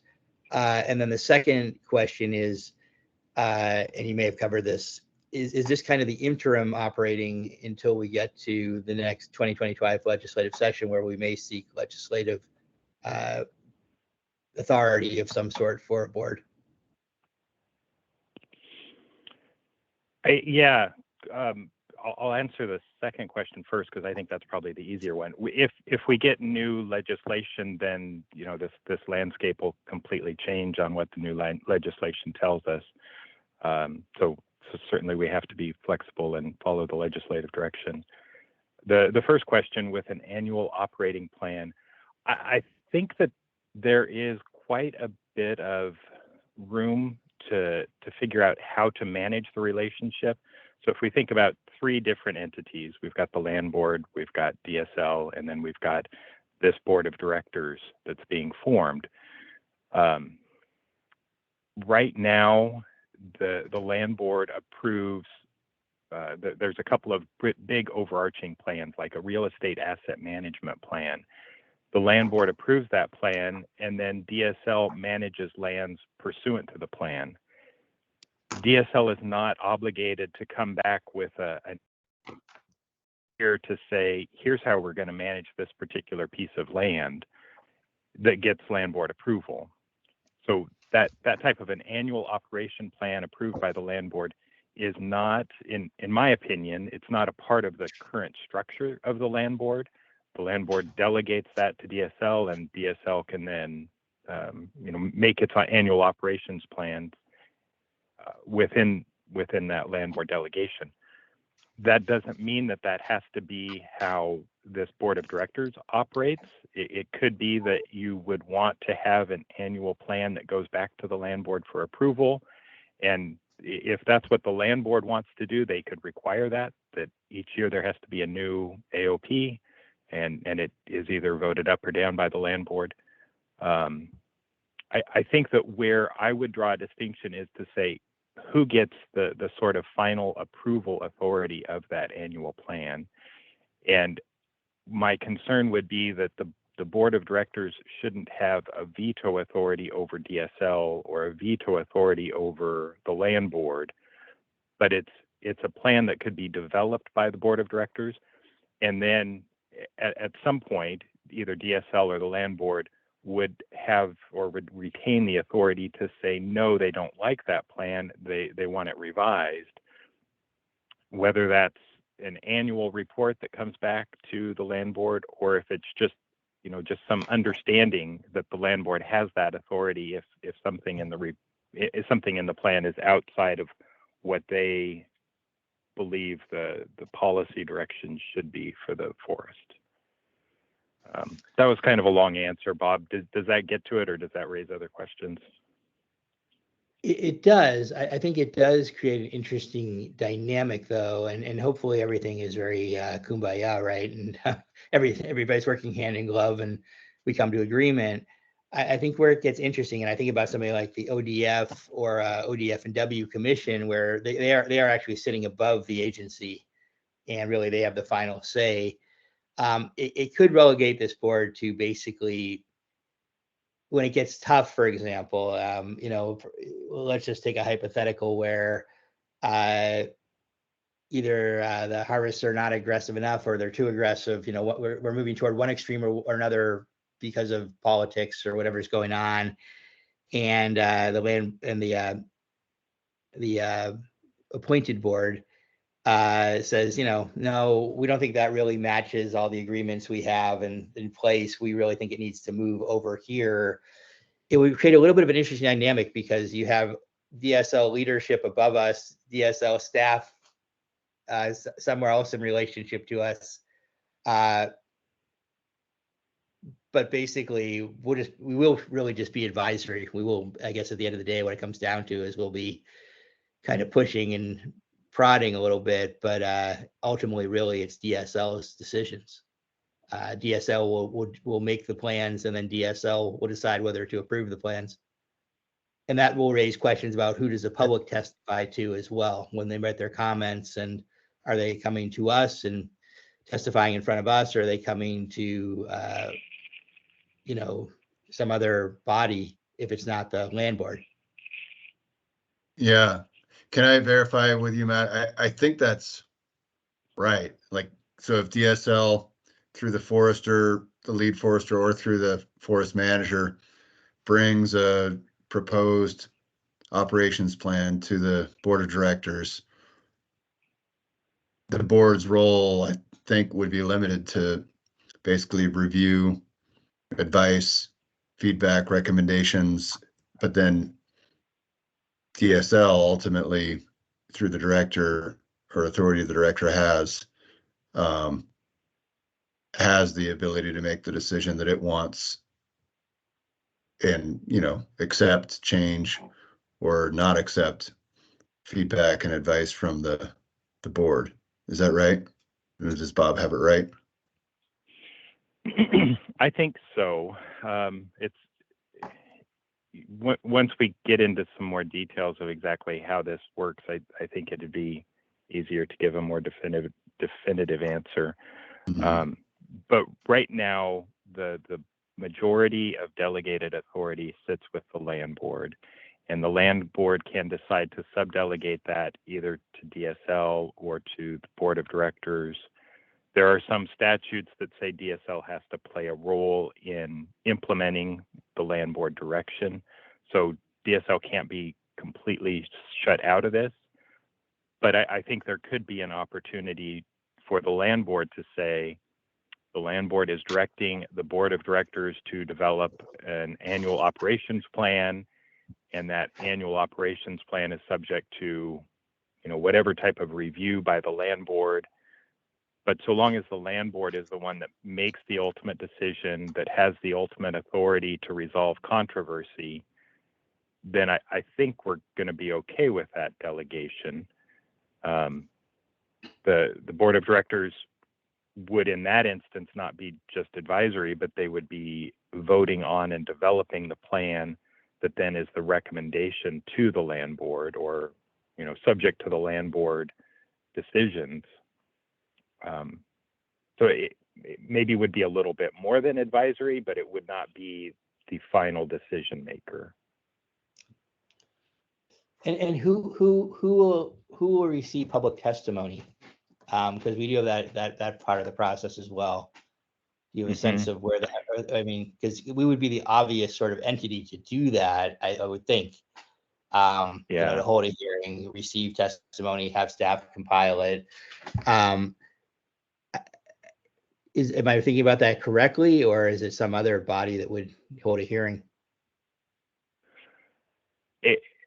From the legal requirements perspective, I would say that if this body is created by the land board, which I think the idea is that the land board is going to create this body, this board of directors would be subject to the public meetings law. The public meetings law doesn't require participation by the public. It just requires that the deliberations be held in a public forum. So you would be subject to the public meetings law. But as far as who would receive testimony, it could be either the board of directors, it could be the land board. It probably would end up being both to some extent. But that would be a policy question that would be sort of developed between the three bodies to decide. Yeah, and the way the document's written, Bob, is it would be the board of directors that holds the meetings, receives the testimony, and that there's, I would imagine DSL's director would be there as well as the Elliott, forest manager. But it would be, the proposed approach would be to have the board of directors be the entity ensuring that transparency and accountability and access, public access. Well, if somebody else wants to jump in, go ahead. Otherwise, I have one more thing to ask. Yeah, I'm curious, Jack, Keith, Mike, your reactions to the New World Order here.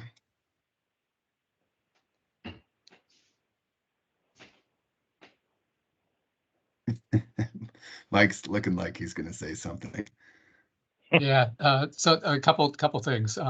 One, Matt, how does this, the way this looks to be arranged, compared to, I think Vicky was saying the South Slough also has some type of advisory or some type of body that seems like maybe this would be somewhat similar, but I'm not really sure. Yeah, the Management Commission. Yeah, Matt, can you speak to that? I mean, what I know is they created theirs in statute. but it's not at the level of a board like the Board of Forestry or the Fish and Wildlife Commission. Is that your understanding as well? Yeah, I think the South Slough would be a good model to consider. There's also the Oregon Ocean Science Trust that is under DSL's umbrella that might be another good model to consider. Both of those are created by statute, so we've got some pretty clear guidance from the legislature as to how they're supposed to operate and where the balance of authority is with DSL and the land board. But with the South Slough, just broad general terms, there is a board of directors. The DSL director is the chairperson of that board of directors. The land board retains authority to make certain decisions or approve certain things. For instance, I think land acquisitions are something that have to go through the land board for the benefit of the South Slough. And there are also other challenges to South Slough actions that could be appealed or reviewed by the land board. So there is some oversight. It's directed by statute, though. It's not something that was necessarily a policy call of the land board, but could certainly serve as a good model. Okay. So the How other does thing that I just sound? wanted, oh, go ahead, Brett. No, sorry, Mike. I was just going to ask how that sounds to you and what your reaction was on that. It sounds like we've got some work to do yet to figure out exactly what and maybe getting direction from legislature or somewhere as to what exactly we should be and what authorities we would have. This is sounding fairly, as it stands right now, fairly similar to what we have here at the tribe. I oversee the tribe's natural resources department. Tribal council is the ultimate authority. It would be kind of similar to the land board. And we have a natural resources committee, which advises the tribal council. They don't, and they advise me, but they aren't, for instance, my supervisor. So they can suggest what happens, and they can advise the tribal council as to what should occur. I take things to the as the director, take things to the Natural Resources Committee for their review and recommendation to Tribal Council, but it's sounded kind of similar, which yeah. And then if there's something that a outside, a tribal member has a complaint about something that, a decision that I made, then our Natural Resource Committee essentially serves as a lower court, and they review. And if somebody wants to appeal beyond that, they can go up higher up the chain. But variety of different ways of doing it. But in the end, I think I mentioned this in our last meeting. It just needs to be clear in the end what authority we have, if any, or if it's just advisory, and essentially, where the buck stops in regard to decisions that are made. And when, as Bob mentioned, when everything's going all peachy, there's no problems, but you got to figure out what you're going to do when it doesn't go that way, and there are issues that come up, and who has the final decision and things. So. Yeah. Thanks, Mike. Bob, you had your hand up too, and then I'm curious what Jack and Keith are thinking. I'm going to see if Melissa or Dan have jumped back on.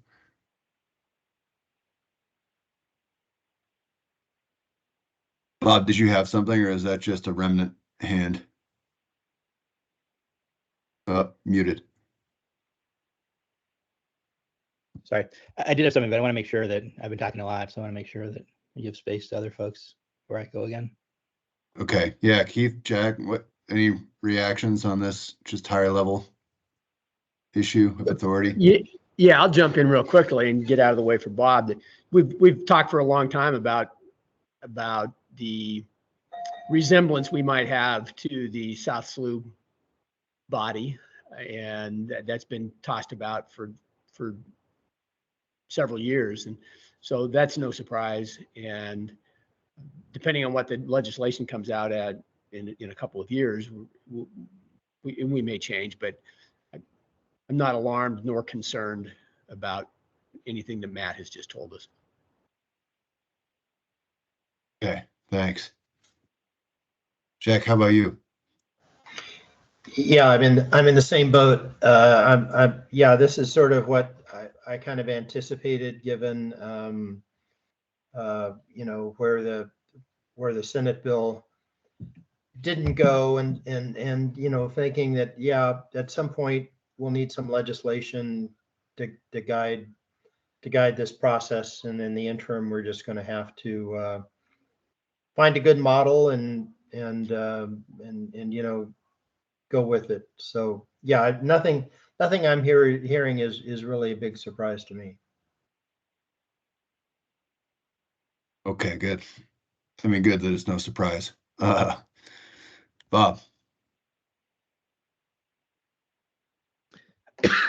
Yeah, I'm not surprised by this either, so that's good. I think just a couple of aspirations, maybe. One is I hope we do in this interim period get to a place where we are actually having hearings on stuff. I think especially the operations plan, whether it's required or not just a public, not just the public comment section, but we actually set it up so people can come and testify, and we get into something that looks more like a real commission in terms of the public, and start to get them involved. I also hope that without usurping anyone's authority or power, I really hope that there is a pretty good delegation and a pretty good scope given to this board to make decisions, even if they have to be ratified above us, that, you know, the ball will mostly be in our court with all the parameters that we've put in place to constrain ourselves. Because I just think that will be a more credible model for the public. If they're talking to a board that does appear to be taken seriously, you know, even if there are things that folks don't like within DSL, as long as they're kind of within the scope of what the authority was going to be, to try and be generous in terms of letting us do our thing. And I think the last thing is that I think that is also important in terms of building the kind of vision that we've had of people who have collaborated now for 6 years, continuing to do that, you know, give the board scope to allow folks to feel like it's worthwhile to try to work out things across some of the divides that we will definitely have, and not feel that, you know, well, it's going up above anyway, so, you know, why even bother really work it out here, because they're gonna decide above us anyways. I think that's important for the board to feel that sort of empowerment within boundaries.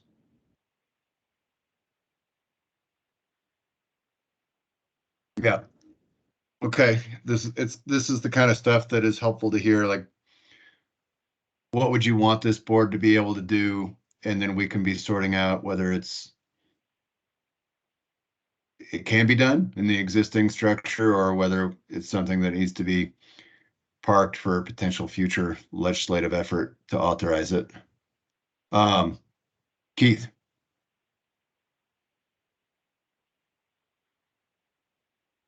No, I think that's a lingering hand raise there. Sorry. Okay. Well, let me go to the document briefly then, because what the question I want to ask is whether things are parked in the right way. So ultimately, the way on our work plan at DSL, we want to be and have committed to be taking a proposed structure back to the land board in April, and that structure would, you know, be based on a document like this, where we carve out a recognition of what the board of directors' actual authorities are under existing legal authorities, and then what the board's duties and responsibilities would be. And these duties and responsibilities are still taken from Senate Bill 1546, the same kinds of things. It's just the action verbs on what the board can actually do are fairly constrained to, you know, basically the advisory role, the review and advise role. But I think the question for you all is, I mean, the redacted version of this is certainly different than the last version you saw. It's parked within that context of existing authorities mean that this needs to be an advisory type board until future legislation. But are these the right things around duties and responsibilities? And then around the state land board pieces, as of this draft, this is what we would be taking to the land board and recommending that the land board adopt as kind of its roles and responsibilities related to Elliott governance. So we don't have to wordsmith it here, but I think overarching, I'm curious if there are any reactions to whether we have the right kinds of things parked in here, and whether this feels like the kinds of things you guys would want to be taking forward or recommend that DSL take forward. All right, I'm going to go back to the top, and I can go anywhere in here that you all want. I don't want to get into the weeds because a lot of them are captured in the track changes and the comment bubbles. So I'll just open it up on how is this feeling in terms of the content of board duties and responsibilities, and then the kinds of roles we want to suggest the land board take on.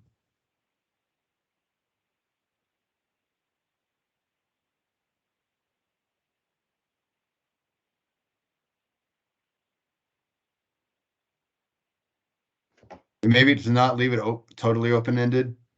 Let me ask it this way.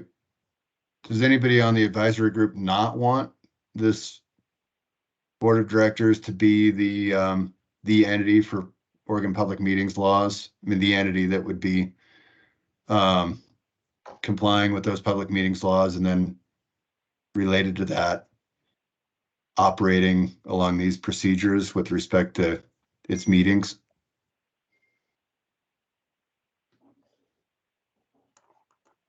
I think the alternative path is, like Matt said, so long as the state land board is adopting this structure and appointing members to this board, this board would be, you would be the entity for public meetings law purposes.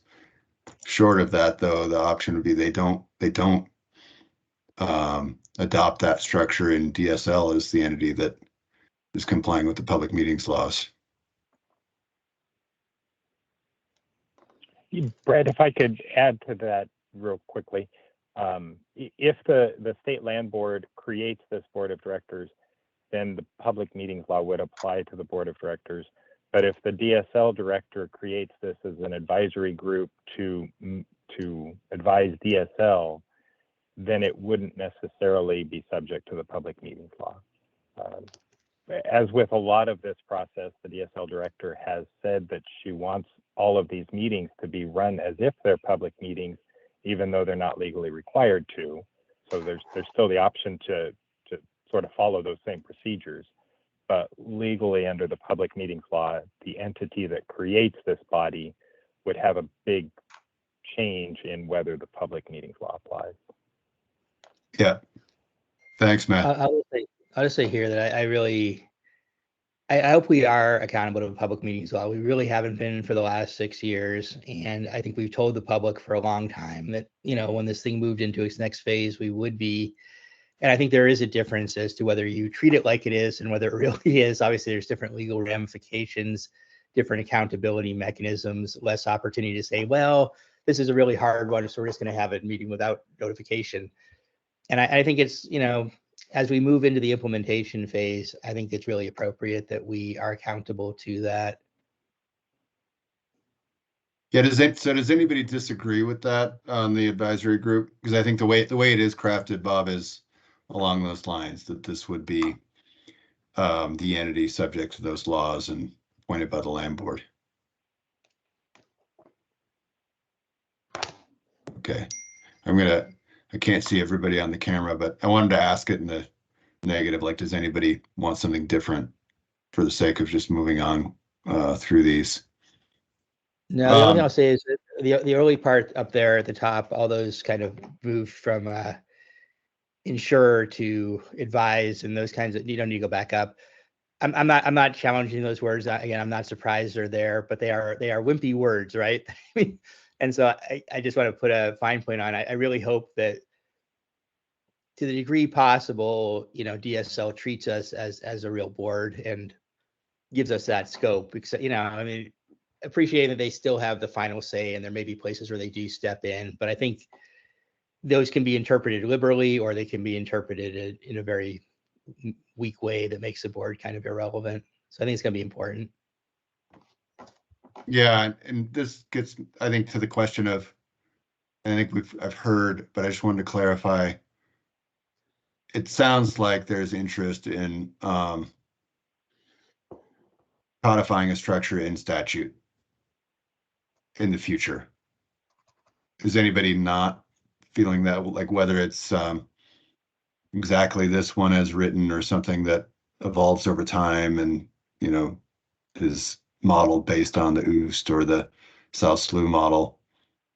It's I guess what I've heard is you all feel like perpetually living within the existing authorities without some legislative clarification is not where you'd want the board to be. Is that right? Jax, yeah. Okay. Yeah, I think that's definitely right. I mean, we have an idea what we might want now, but there'll be future folks in our positions here too, and so I think it's important to get it written in some manner that's approved by the legislature, so it's clear. Okay. Keith, Bob, same thumbs up from you. Just checking. Okay, thanks. I just want to be clear on what we're hearing as advice from you all, so that DSL can be clear with the land board about what we're hearing and what we're seeing on the future horizon with the legislature. So last thing before public comment, I wanted to check with you all on this. So state land board, the state land board rules, the way this is written is, and again, the state land board would have to agree to this based on what DSL brings forward as a proposed structure, but it generally keeps the state land board around or out of the annual operations plan level. I mean, there would be biennial programmatic reviews the land board would receive around how things are going and how management is happening on the Elliott. But related to what the land board would be asked to approve or deny, it would stay at a higher level related to the forest management plan, amendments to the habitat conservation plan, any amendments to the, changes to the fundamental research design, and the issue of expanding or exchanging lands. So does anybody want to make an argument for the land board having a different level or getting down into the weeds around annual operation plan or biannual operation plan approval or other things that are not on the list here? Make an argument in favor of that? Yeah. No. Yeah. Okay. So question is, does this feel like about the right level to ask the land board to park its role?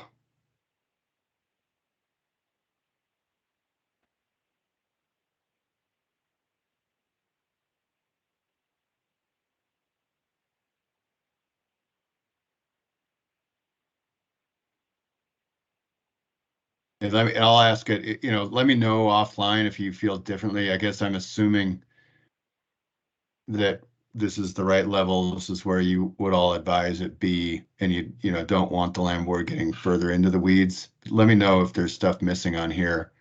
I don't want to get us to public comment, but on the appointment process, this is as it was largely last time, the same as the last time you saw it. The text change or the track changes language here is around, we don't control exactly what the land board is going to do or want to do, but our intention is to bring the land board slate of names for appointment at its June meeting. And then the document states that the land board or the land board would intend to appoint at that meeting. So that's really the other change, the only other change here. The staggering approach is in here still, and then the terms, the term language is as it was.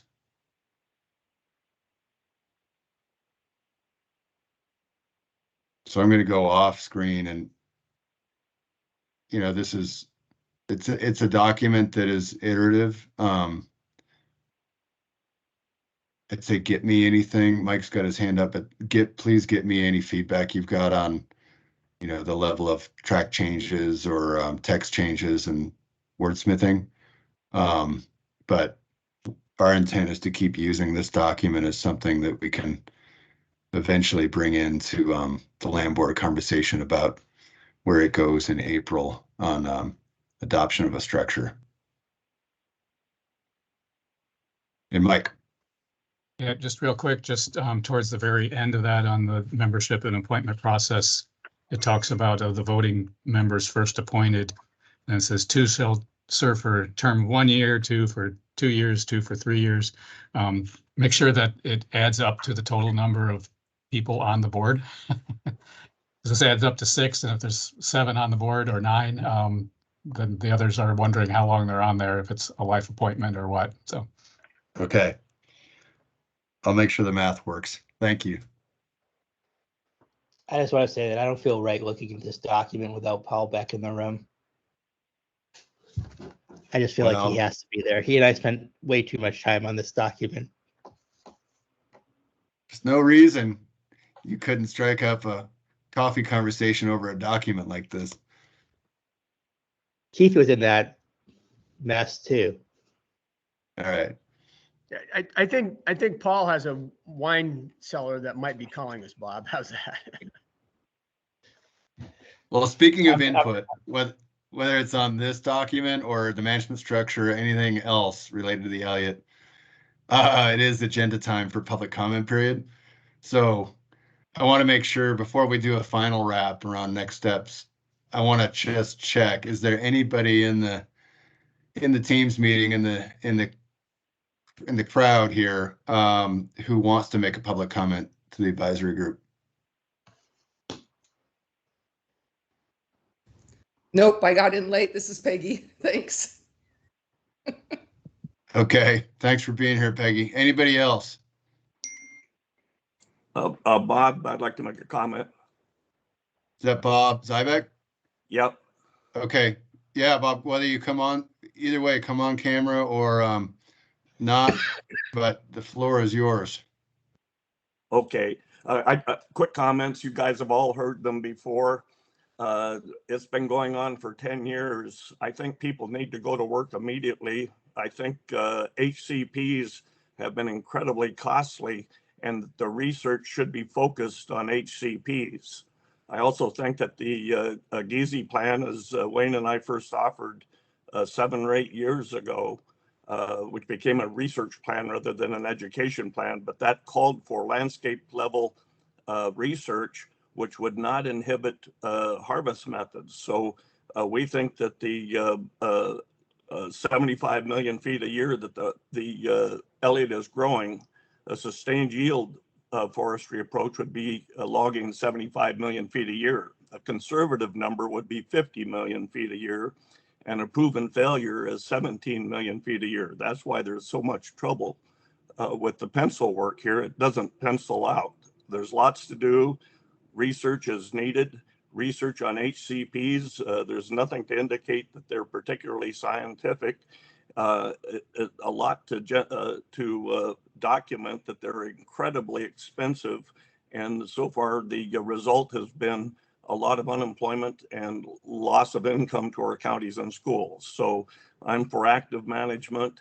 I think it was long past due that some sales be made. I think there's a lot of material out there that could be salvaged immediately and putting people to work.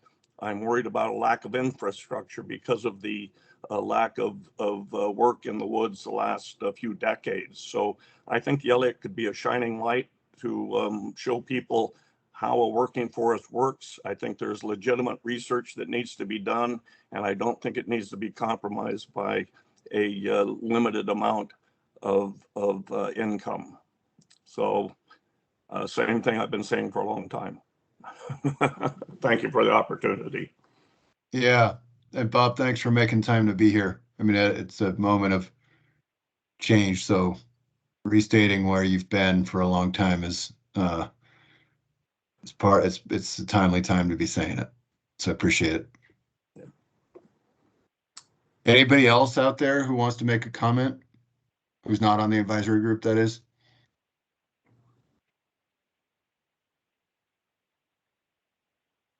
Okay. Well, we'll bring it to a wrap. For me, the closing pieces are reminder about the February 13th land board meeting next week. And it is an informational update. We'll be taking the work plan and overviewing that work plan slide with the land board, and then taking any feedback they have, and then the action item types or type activities on the land board horizon are the April and the June meetings. Our next advisory group meetings, we don't have anything on the calendar right now, but look for some outreach from Linda, Safina Massey from DSL, and we'll work to get something on the calendar. Just given what we've got, I mean, we've got the management structure and the oversight board structure to bring into the April meeting, but we've also got the emerging work around, or I should say the continuing work around budgets and the kind of business plan overall, plus the forest management plan, drafting that up, and then ongoing conversations about the research entity as well. And so there's no shortage, and it makes me feel like we should try to have 2 meetings before the April land board meeting. And that's what I've asked Linda to poll on. So hopefully we can corral calendars around that, and that work plan has the general agenda item content that would be coming at you all, as well as how it tiers back to the land board votes. The last thing is I included in the materials a meeting summary that DSL prepared from the last advisory group meeting. And so we don't have a formal procedure for adopting minutes or anything like that, but for transparency, we do want to attach meeting summaries to the website. And so if you could all please have a look at that meeting summary to make sure it doesn't say anything that either represents anything that was said by you or anything you remember from that meeting in a totally different, inaccurate way. If you could just have a quick scan at that meeting summary document and get back to me within a week, that would be great. And I'll ask, we'll hold off on posting until we hear back from you all, and I'll do a ping on that just to be sure. So that's all I have really. And I wanted to open it up to any of you for any closing remarks, but I just thank you. I wanted to leave with a thank you around the continued effort in helping guide and steer the path to the research forest. It's there's a lot going on. I still find it very exciting, and hopefully you all do too.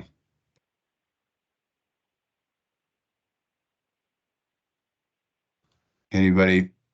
Bob, it looks like you're talking. Bill came on screen. Bill, reflections from the deputy director, please. Yeah, really just wanted to reiterate the thanks for everybody's efforts on this 1-year trip that we talked about 5 years ago.